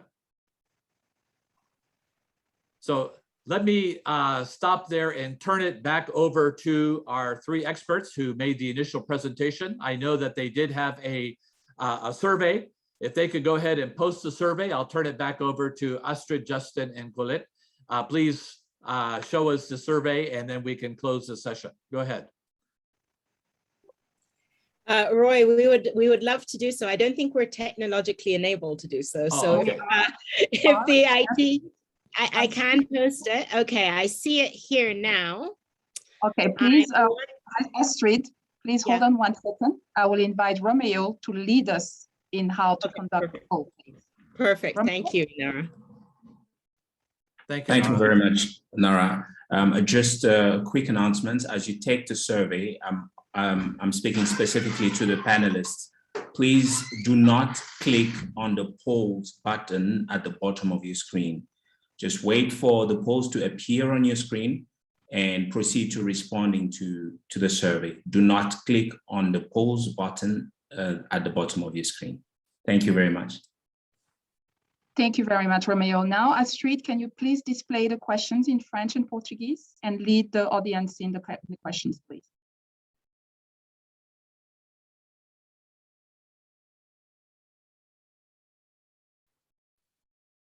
Astrid?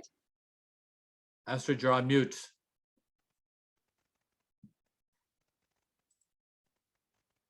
Astrid, we can't hear you. Or Colette or Justine, please proceed. Sorry, I'm here back. Sorry, when my polls came up, my Zoom froze. Yes, I will share the questions shortly. And thank you very much, Romeo, for that, for instructing us on how to do it. So you should have now the poll on your screen. As I mentioned previously, there is no right answer to this poll. This is something that we are interested in and something we would like to feed back into the policy brief. And so the first question that you should be seeing on your screen, and that I'm going to display, if I can, on my screen can you see my screen now? Yes, we can. Excellent. Yes. So the first question has to do, you know, we've excuse me, Astrid. Yes. Okay. All right. So are you seeing the responses? I'm starting to see the responses. Excellent. So we now have the question up, and I'm seeing the responses coming in fast. So just to remind you, this is really taking into account where we have a resource constrained environment and we want to use digitization, but let's say we can't do it for the whole property tax cycle. Where do we think that we should start? I see there is one response that is taking, I don't know whether audience members can see the response or if only us, the panelists, can see the response. Romeo, if you could let me know. At this stage, the audience cannot see the responses. Okay, we'll excellent. share the results at the end of the poll. Perfect, excellent. So I can see the responses coming in fast. 52 of you have already responded, but that's only 20%. And for all of us who do statistics, we want to get up our answering percentage to make this a valid sample. So there is one, I can tell you, there is one answer that is surging way ahead and already has 82% of the responses. But of course, I know that we have slight bias based on the discussion that we have now. Oh, a second answer is starting to come in, but still only has 10% of the response. I think we should still keep the poll open because I still see people responding. Just a reminder to our Francophone, Lusophone speaking colleagues, you can see the question on your screen, but please still answer on the poll. The A, B, C, D, E, and F corresponds to 1, 2, 3, 4, 5, and 6 on your poll answers. So answers are slightly slowing down now. We're at 36% of respondents having responded. So let me give it another couple of seconds for the last few stragglers. We still have one answer trending at 81%. Okay, great. I think let's move to the next question. Romeo, can you change the poll from your side?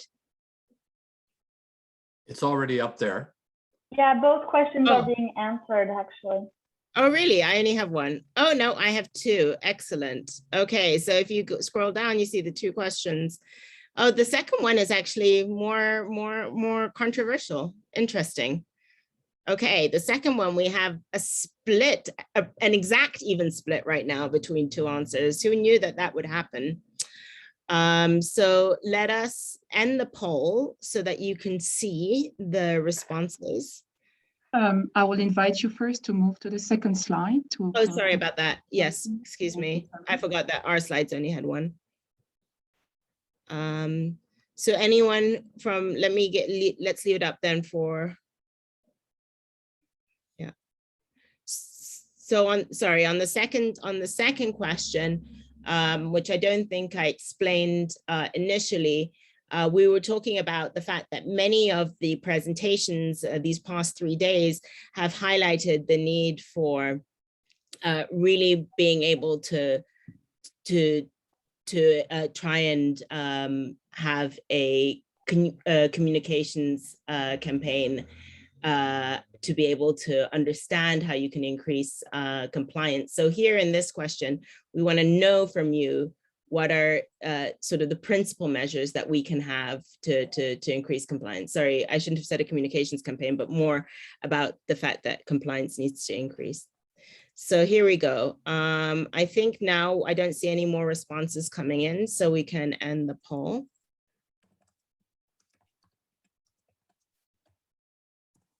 And can we share the results from the organizer side? Excellent. So I think now, hopefully, everyone should be able to see the results.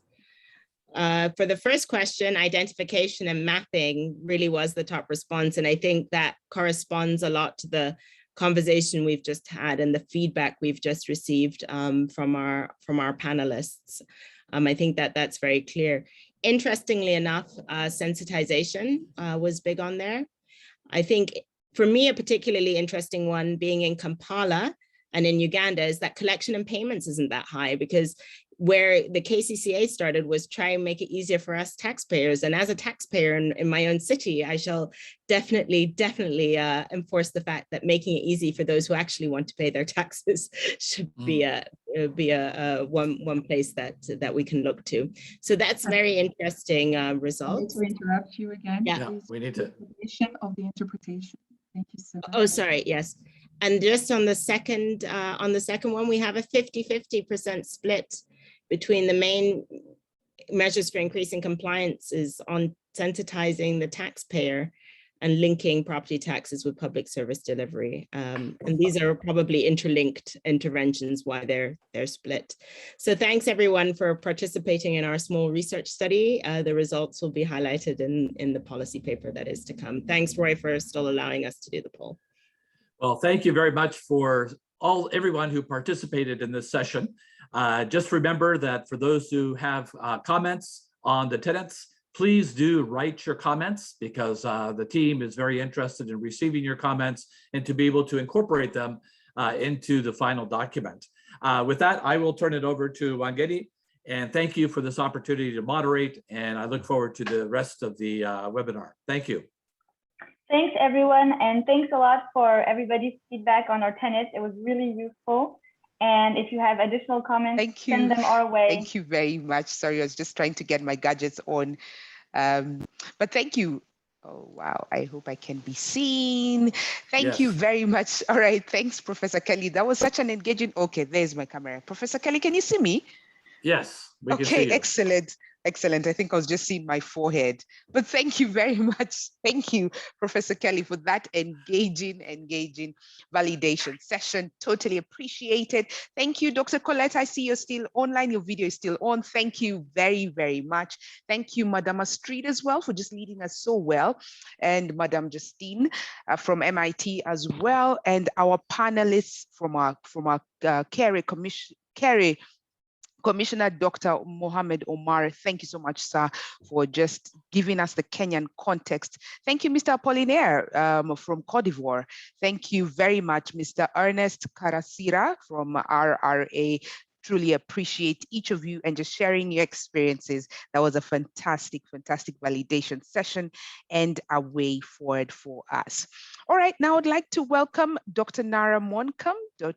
Nara Moncom, who's a Director of Research at ATAF, to kindly execute the following. Number one, she's going to tell us, give us feedback in terms of the question I had asked you earlier, your proposed themes and your proposed venue for the next ATAF ATRN. My apologies, interpreters. I notice I've moved too fast. Forgive me. All right, I'm sorry. I'm going to take it again. I think today I'm pretty excited. It was a good day. So let me take this again. Dr. Nara, good afternoon and welcome. Excellent. Dr. Nara is our Director of Research at ATAF. And she's going to execute the following tasks humbly. One, she's going to tell us the results from the question that we asked earlier, your proposal for next year's theme, and the host country. Thank you so much for your engagement. There was loads of suggestions, so she's going to give us a way forward in that area. She's also going to take us through the recognition session, Dr. Nara, and finally, she's going to give the closing remarks on behalf of Mr. Logan Watt, who is the Executive Secretary of ATAF. And she's also going to call upon the Acting Commissioner General, KRA, Dr. David Kinu, to also give us his closing session. So Dr. Nara, want to just say thank you as well for all the job that you've done in terms of just putting this whole Congress together. And we really appreciate you.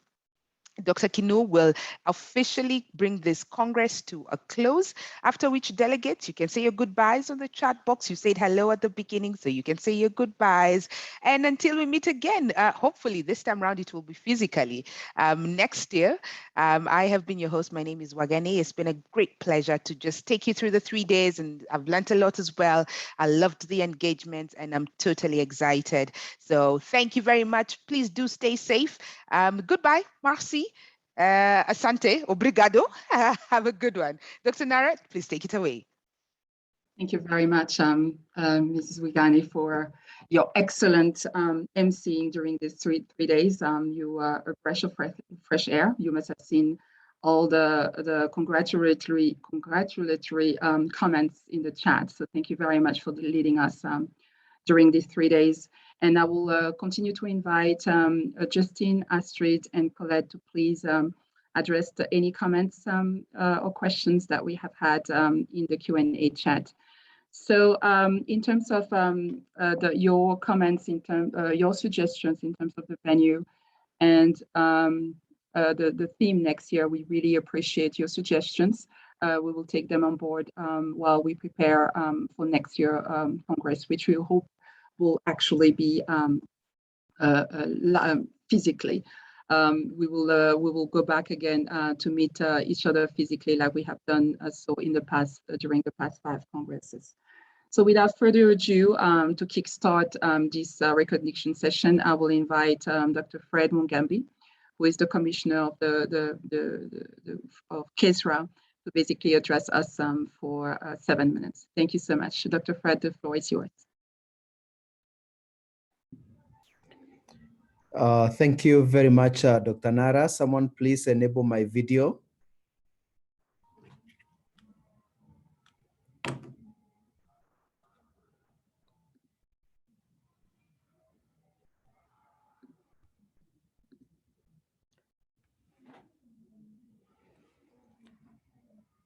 Ladies and gentlemen, distinguished delegates, this has been a fantastic event.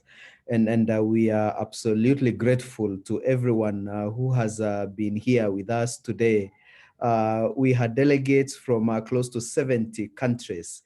And from all of us at the Kenya School of Revenue Administration, we can only say thank you to all of you for attending this very important conference. We have learned a lot.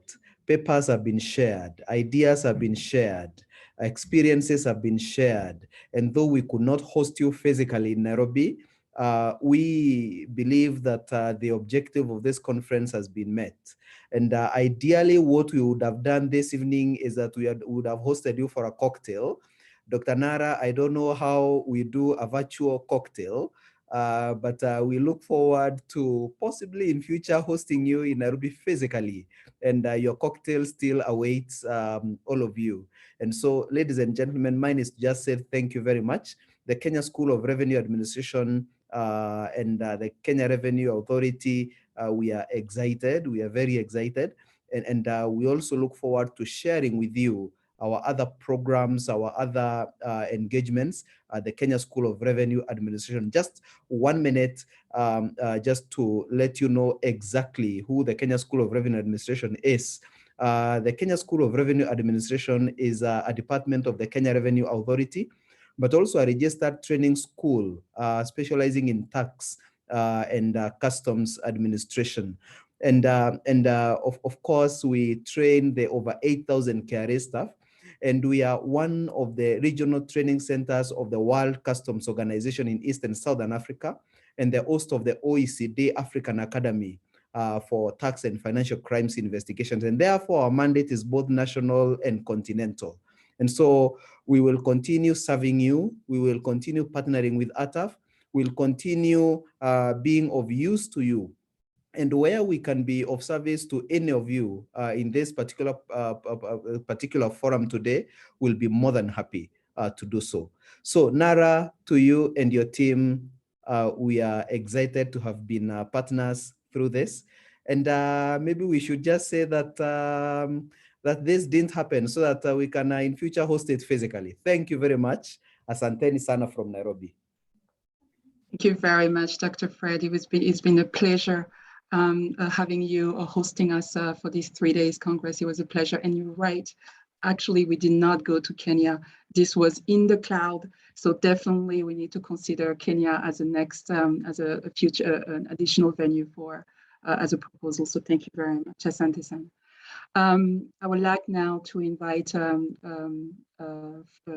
Frank, Mr. Frank Alizinji, to actually help us to honor all our scientific committees, because without the scientific committee members who basically took time to review approximately 33 or more than 30 submission for this Congress to come up with the 23 best papers, not actually best papers, but 23 quality paper to be presented at this Congress. Without them giving us their time, we will not be here today.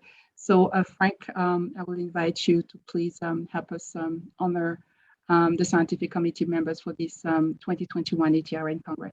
Frank, the floor is yours. Thank you so much, Dr. Nara Munkam. IT colleagues, can you please enable my video, and I should be able to share my screen, please.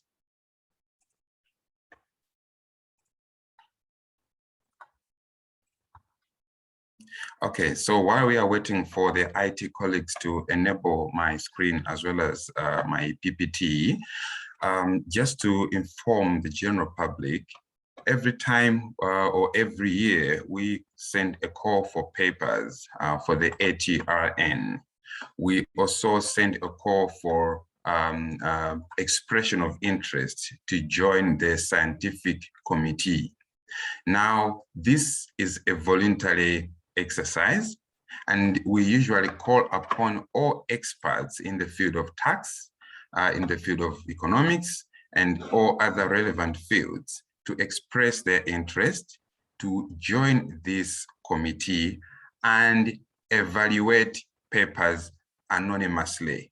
So they are involved in the double-blind peer review process. And that is why we could not have this year's Congress if it was not for this year's ATRN Scientific Committee. I hope you are now able to see my screen.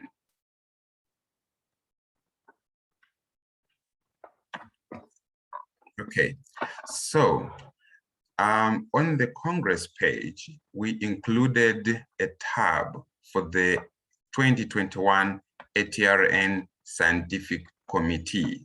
And when you click on that particular tab, you will now see the people that were instrumental in evaluating all the papers that we got this year. So as I indicated, this is a voluntary exercise, and that is why we call upon all experts to be on the lookout when we have the call for papers for 2022. Please express your interest, and we shall also vet you. We have got terms and conditions that have to be met, but we really encourage you to participate in this particular exercise. But for this year, we are very much thankful to these people who I am displaying slowly for actually setting aside their precious time to give constructive criticism to the papers that we got. And for your information, as it was also indicated previously, when we have the ATRN Congress, the story doesn't just end there. We just launched the African Multidisciplinary Tax Journal. So what will happen is, now that the authors presented and got your constructive criticism for the past 2 days, and again, these particular scientific committee members also provided constructive criticism, and they provided comments and guidance to these particular authors. So the authors will go back and rework their papers based on these particular comments. After that, then they are also invited to submit their papers to the AMTJ, the African Multidisciplinary Tax Journal. And of course, the editor-in-chief of the AMTJ will also talk about this. Please note that the submission to the AMTJ is open to all. So it's not only restricted to the papers that were submitted to the ATRN Congress this year, but much will be discussed by the editor-in-chief.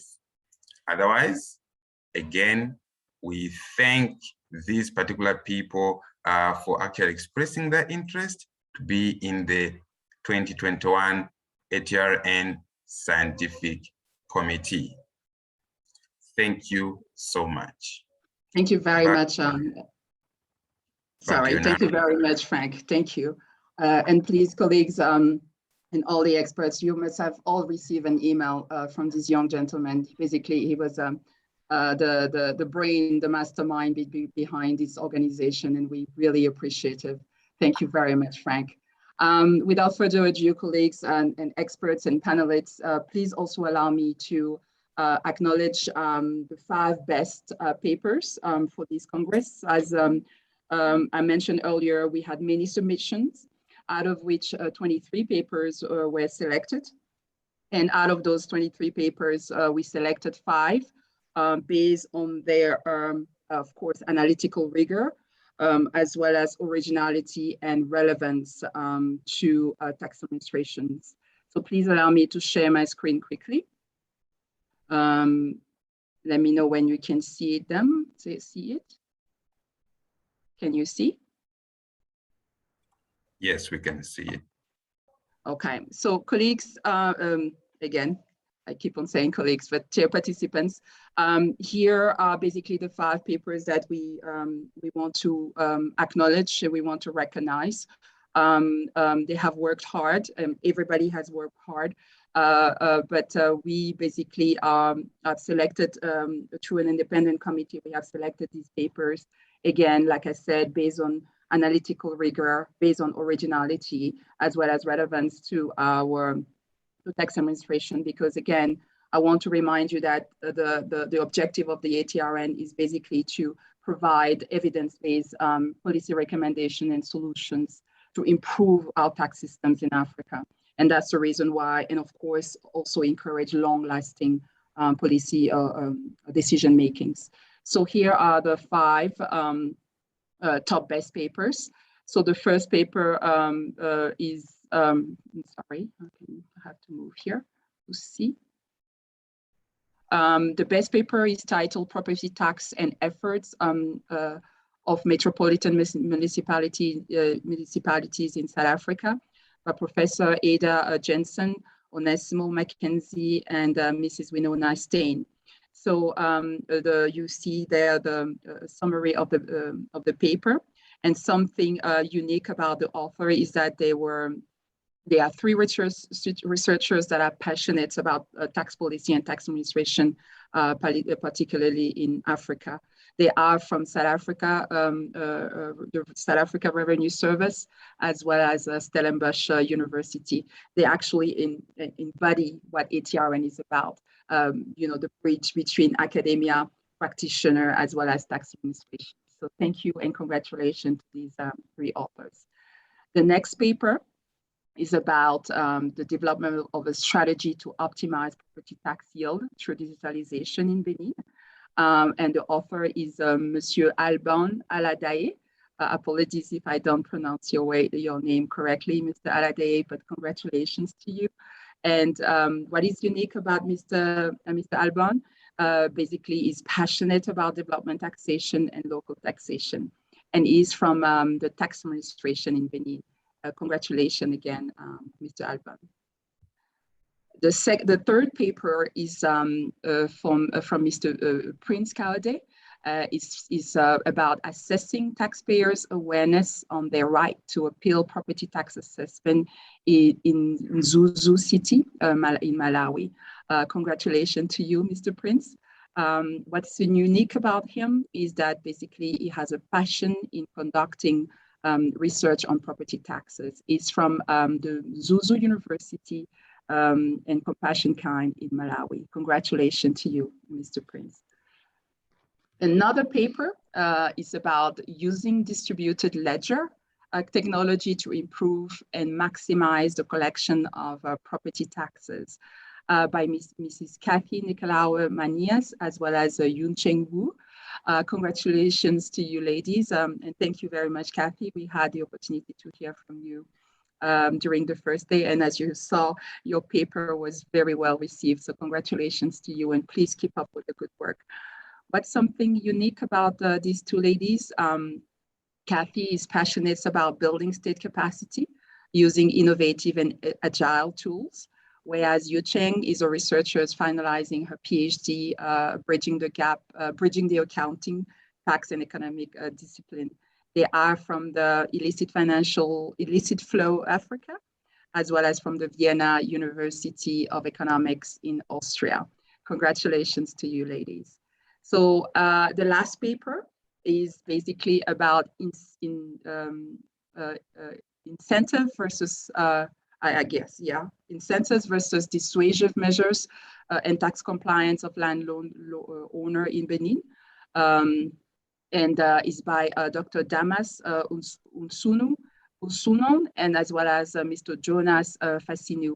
Congratulations to you, gentlemen. And they are from the Partnership of Economic Policy, as well as the Ministry of Economic and Finance in Benin. Congratulations to you, gentlemen.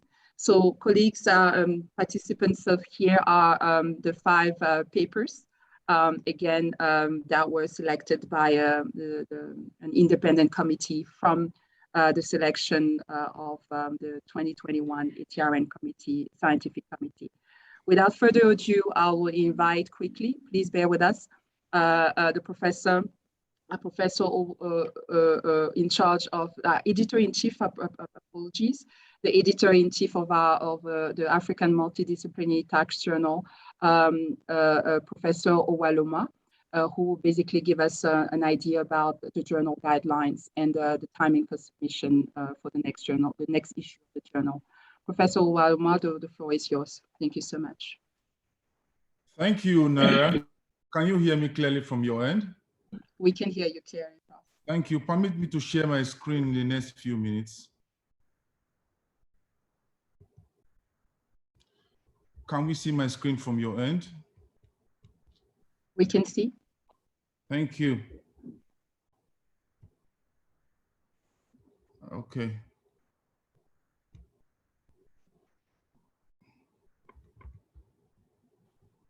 All right. I'm Professor Waloma. I want to stand on the already established protocol since the commencement of this Congress. And once more, I want to also join my voice in congratulating ATAF for this great conference. But however, I have a little task here to perform. And the content of my task here is to present the African Multidisciplinary Tax Journal in this 6th African Tax Research Congress.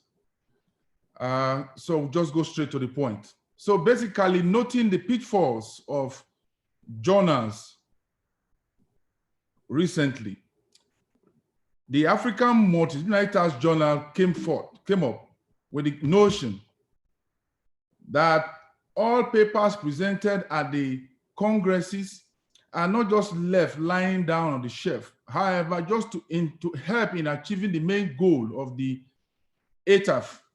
And so my presentation will be taking this format as fast as possible. We shall be looking at the foundations of the AMTJ, that is the African Multidisciplinary Tax Journal, journal expected outcomes, and then the composition and the structure and the governance that guides the running of the journal.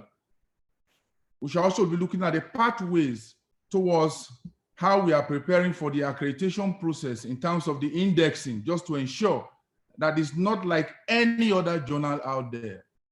And then the guidelines and the official call for submission of papers. We shall also be looking at the editorial processes on what our authors should know and the timelines. And then that will end our presentation. But without taking much of our time, it's also important we have an insight into what the vision of the journal is all about. So basically, the vision is to serve as a platform of choice for African tax researchers to collate and deliberate and exchange novel ideas about the opportunities and providing solutions to challenges arising from African tax system.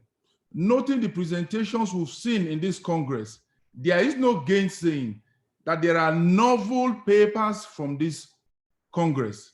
And so rather than just making it a mere presentation, but however, the idea is to ensure that these ideas are collated in a well-concentrated manner that will be targeted at addressing the needs that have been identified based on the African tax system. And so looking at the vision, what do we have in mind for the journal? To encourage research in Africa.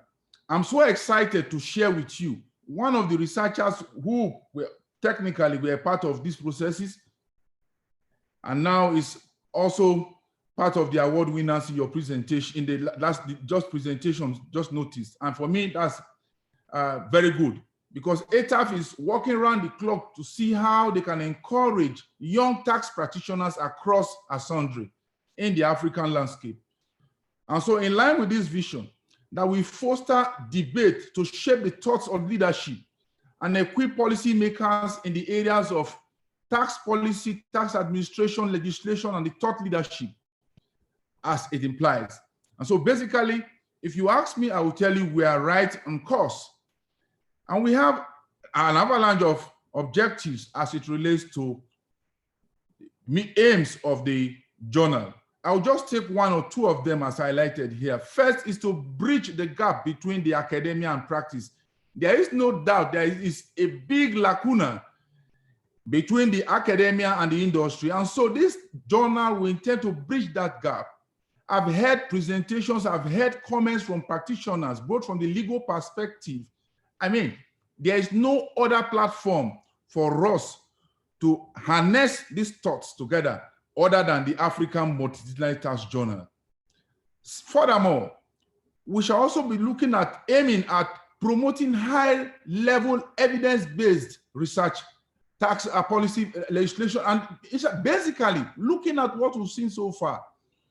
We've talked about property tax and looking at the novel ideas. There is no other platform to address and then to table these issues in the African Multilateral Journal. Going further, what are the value statements? The main value statement we have for this journal basically is to have an original high-level evidence-based multidisciplinary research papers in all facets, in all areas of taxation in Africa. That sends another signal, noting the fact that paper submission should not just be tied to this Congress alone, but however, other novel ideas as it relates to taxation issues, please feel free to send your papers. So don't just tie it to the property tax related issues. So we are open. What are the journal expectations, the expected outcomes we think we intend to have at the end of the day? Articles published in this journal will play a major role in addressing practical and policy tax related challenges in Africa. There is this notion that it is only the Africans that will solve and provide solutions to their problem. And I'm so delighted, noting from the first day of this Congress till even this moment, we've seen real tangible solutions being provided from all our sundry, addressing issues. I mean, we can plow in back these ideas in solving our own tax-related issues. I mean, there's no other better platform to do this. And then basically, we know it's going to be a homegrown, innovative, applied solution in providing answers to our own tax-related issues. What are the composition of this journal? I mean, the editorial team. The editorial team is made up of seasoned tax practitioners, some of whom were part of the scientific committee, both from the academia, from the industry, from the legal perspective, all formed the bulk of this journal. And so watch out for other calls because there is no limitation or limit in terms of the number of reviewers. And so whenever the course comes forth, please feel free. We are open for more reviewers in this journal. Going further, this is what the structure of the journal looks like. So it is not just a tower or an ivory tower there where you have some persons putting jargons together. Now, noting the pitfalls of other journals over the years that we've observed, ATAF, standing at the helm of affairs, noting the reputation of ATAF, overseeing the entire process, came up with this editorial thing. So you have the editor-in-chief, you have the editors, and then you have reviewers. These are persons who've all noted. If you, by the time you go online, you'll see some of their details. Clearly spelled out, seasoned practitioners, and as we said, we are open. So ATAF generally supersedes the appointment process.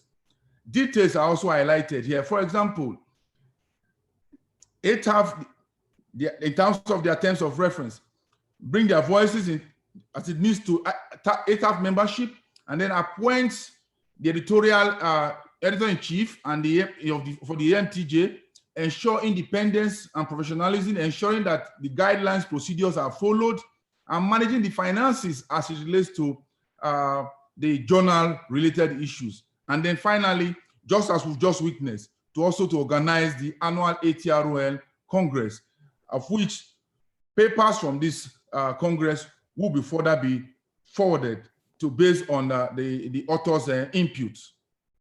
One more minute or two, Professor. Thank you. Thank you. Now, the editor-in-chief you have and the editorial board members, these are all what the main aim is to guarantee in ensuring that the quality, standard, and excellence is maintained in the highest order.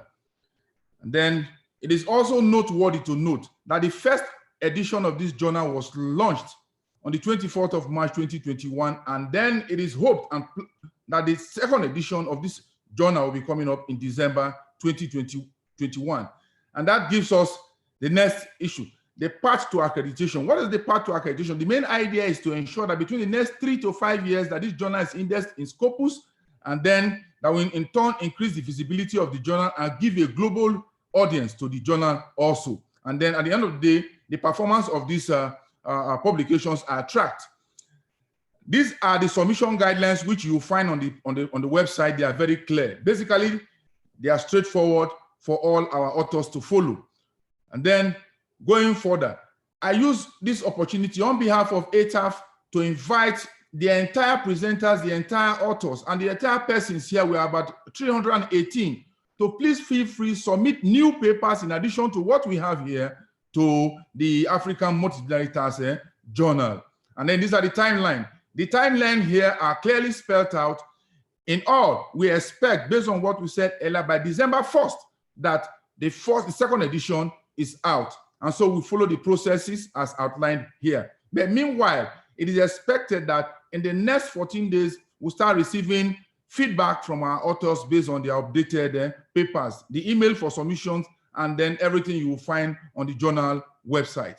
In all, I want to appreciate the ATAF for this kind gesture, for the opportunity. But please, let's note this, that the main goal is to provide a robust, evidence-based and policy-relevant scientific research that will assist in decision-making in strengthening African tax system and maximizing the domestic revenue mobilization in Africa. In all, the African Multidisciplinary Tax Journal welcomes all related multidisciplinary tax research papers, and your contributions are all welcome. Please feel free to visit this site. The journal is well publicized and then is trending, so feel free, visit the site and see what you have there. It is also important to note, this is a compendium of the first tax journal that will be considering all tax-related papers that intends to be indexed in Scopus in a while from now. Once more, I want to say thank you, Asante, Abrigado. God bless you all. Thank you. Thank you very much, Prof. Owaloma, and we appreciate all the work that you have done to assist ATAF in basically gathering all the research that has been produced since 2015, when the first ATRN Congress was launched to actually produce the first issue of the African Multidisciplinary Tax Journal.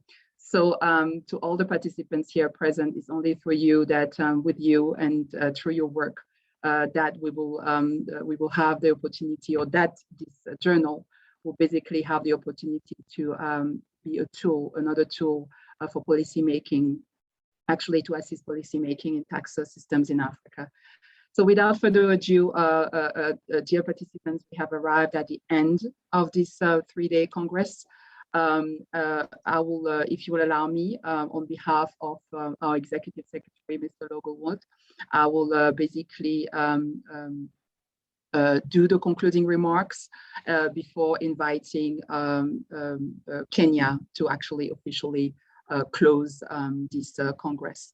So to all the Commissioner Generals of our and Director Generals of our African Tax Administrations and all the representatives of our African tax administrations, all the heads and representatives of our development partners, to all the members of the academia, and as well as to our scientific committee members for the 2021 ATRN Congress, to all the distinguished staff of our hosting institution, Kenya and Kesra, to all our esteemed presenters and panelists and authors, all the invited guests. Welcome again to the end of this 3-day Congress. I would like to thank you all for joining us and sticking with us for these 3 days of the 6th ATRN Congress. In spite of the impact of the COVID-19 pandemic forcing us to interact at a distance, unlike the 3 first congresses, I'll still like to think that you were all enriched by the presentations and the engagements during these 3 days. In spite of also of the few IT glitches here and there, for which we profusely apologize. We were delighted to observe that overall the deliberations and presentation were of excellent quality. As pointed out during the introductory remarks on day one, the theme of this Congress was absolutely timely, especially when so many countries are experiencing the negative economic impact of the COVID-19 pandemic. And as discussed throughout the 3 days, there's a potential there in terms of property taxation, and it's time for Africa to unlock that potential and benefit from the revenue that can come from property taxation in order to help finance our development agenda in Africa, especially when we saw that so far we only generate 0.3% of GDP from property taxes compared to 2.2% from developed countries. So I won't take too much of your time, dear participants. I just want to say that we were very much impressed by the value which all participants ascribed to this Congress. And we were humbled to see high-ranking officials from government actively participating with researchers and practitioners in this deliberation. That's actually the essence of the ATRN, to basically eliminate the silos across tax administrations, research, academia, policy making, and actually address the taxation challenges for long-lasting impact on our continent. So thank you very much for all being for being present. I also invite, like the editor-in-chief said earlier, all authors that who have worked so hard to have those beautiful papers and beautiful policy recommendations, work so hard for them. So just actually consider revising the paper based on the comments they have received and then submitting them to the journal, because that's their journal. And I just want to announce to all that at the end, soon after this Congress, we will produce a policy brief for decision makers and as well for all of you. That will include those 5 tenets that our beautiful ladies experts presented earlier, and include practical and implementable recommendation to unlock this potential of property taxation in Africa. And again, that also will be shared with the amended version of that PowerPoint presentations that they shared with you earlier. To conclude, ladies and gentlemen, please allow me to express my heartfelt gratitude and appreciation to all of you who were present with us during these past 3 days, especially you, the authors, local governments officials, tax officials from our member countries, for your continual support in enabling ATAF to execute actually its mandate. Thank you also as well to our development partners, the members of academia, the scientific committee members, all the presenters, all the panelists, all the chairs. Thank you so much for accepting our invitation. Without you, we will not have this Congress. And of course, I cannot end without thanking the entire staff of ATAF, especially again the staff of the research department as well as the communication department for the hard work that they put behind the organization of this Congress. And of course, I have to thank Dr. Fred from KESRA, as well as Alice and Eunice and the entire staff behind in KESRA for basically hosting us this year. Without you, of course, we wouldn't have this conference as well. And we take note that we actually were not in Kenya. So thank you very much to all of you, the IT support, the content experts, all the members of my team. Thank you so much. And Frank, a special kudos to you. And of course, I want to thank Mrs. Hamda and her team of interpreters for the hard work. I know they work hard in spite of the glitches here and there to allow us to have the conference in 3 languages. So thank you very much to you all. So ladies and gentlemen, without further ado, I will basically invite Dr. David Kinu, who is the Commissioner Corporate and Support Services at the Kenya Revenue Authority, to basically officially close this Congress. Dr. David, the floor is yours. Thank you, Dr. Nara. The Executive Secretary of ATAF, Mr. Logan Watt, distinguished researchers, scholars, tax administrators, policymakers, ladies and gentlemen. The last 3 days have been crucial in building a unified conversation in the area of property taxation. Looking at the papers that were presented during this 6th annual ATRN Congress, there is no doubt that the conference theme, which was maximizing the revenue potential of property taxes through digitalization, has been covered sufficiently. Findings of empirical studies conducted across Africa and experiences from various tax jurisdictions were shared during the various sessions in the last 3 days. I wish to underscore the richness of these findings and experiences, and I look forward to a distilled policy document which can then inform policies and decisions on property taxation across Africa. Expansion of the tax base remains an area of concern across Africa, and as we look to grow our tax bases, we must recognize the cardinal role played by digitalization in the achievement of this goal. And therefore, it must not be lost on us that transactions, including land transactions and settlement of rents and rates, have largely gone digital. Tax administrations must therefore continue to invest heavily in the digitalization of tax systems and processes. As a whole, we must also work harder to integrate tax systems with other government systems. And in this regard, African countries need to develop policies that facilitate access to third-party data by tax administrations. This is important if tax administrations are to have full view of transactions across board and therefore be in a position to levy the required taxes. Back to the theme of the just concluded Congress, there is no doubt that integrating digital technologies to the property tax framework is both important and urgent. This way, we can infuse effectiveness, efficiency, and transparency in tax collection in this very important area whose potential remains great. It is my hope, therefore, that this conversation shall go on beyond this conference and even find homes in the policy frameworks of our tax administrations and in our national laws. On behalf of Kenya Revenue Authority Board of Directors and Management, I wish to thank the African Tax Administration Forum, ATAF, for choosing KRA to host the 6th ATRN Congress, and affirm that we shall continue to support the mandate and initiatives of ATAF.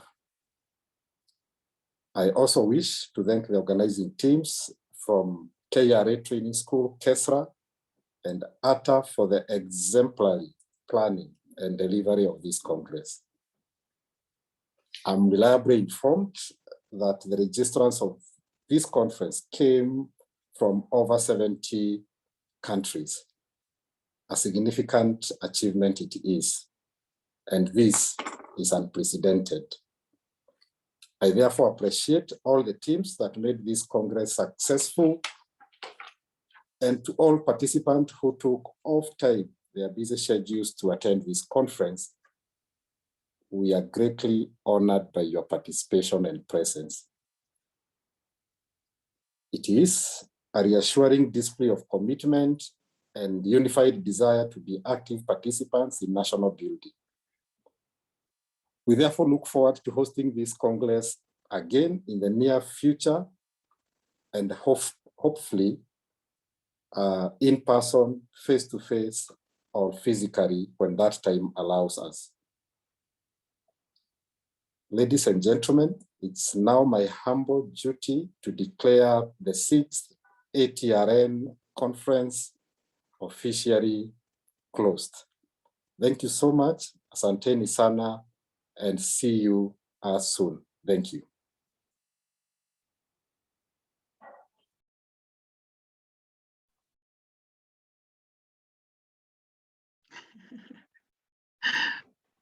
Thank you so much, Dr. Fred. Any, I guess now we can all clap as much as we can virtually. And we wish you all to remain safe.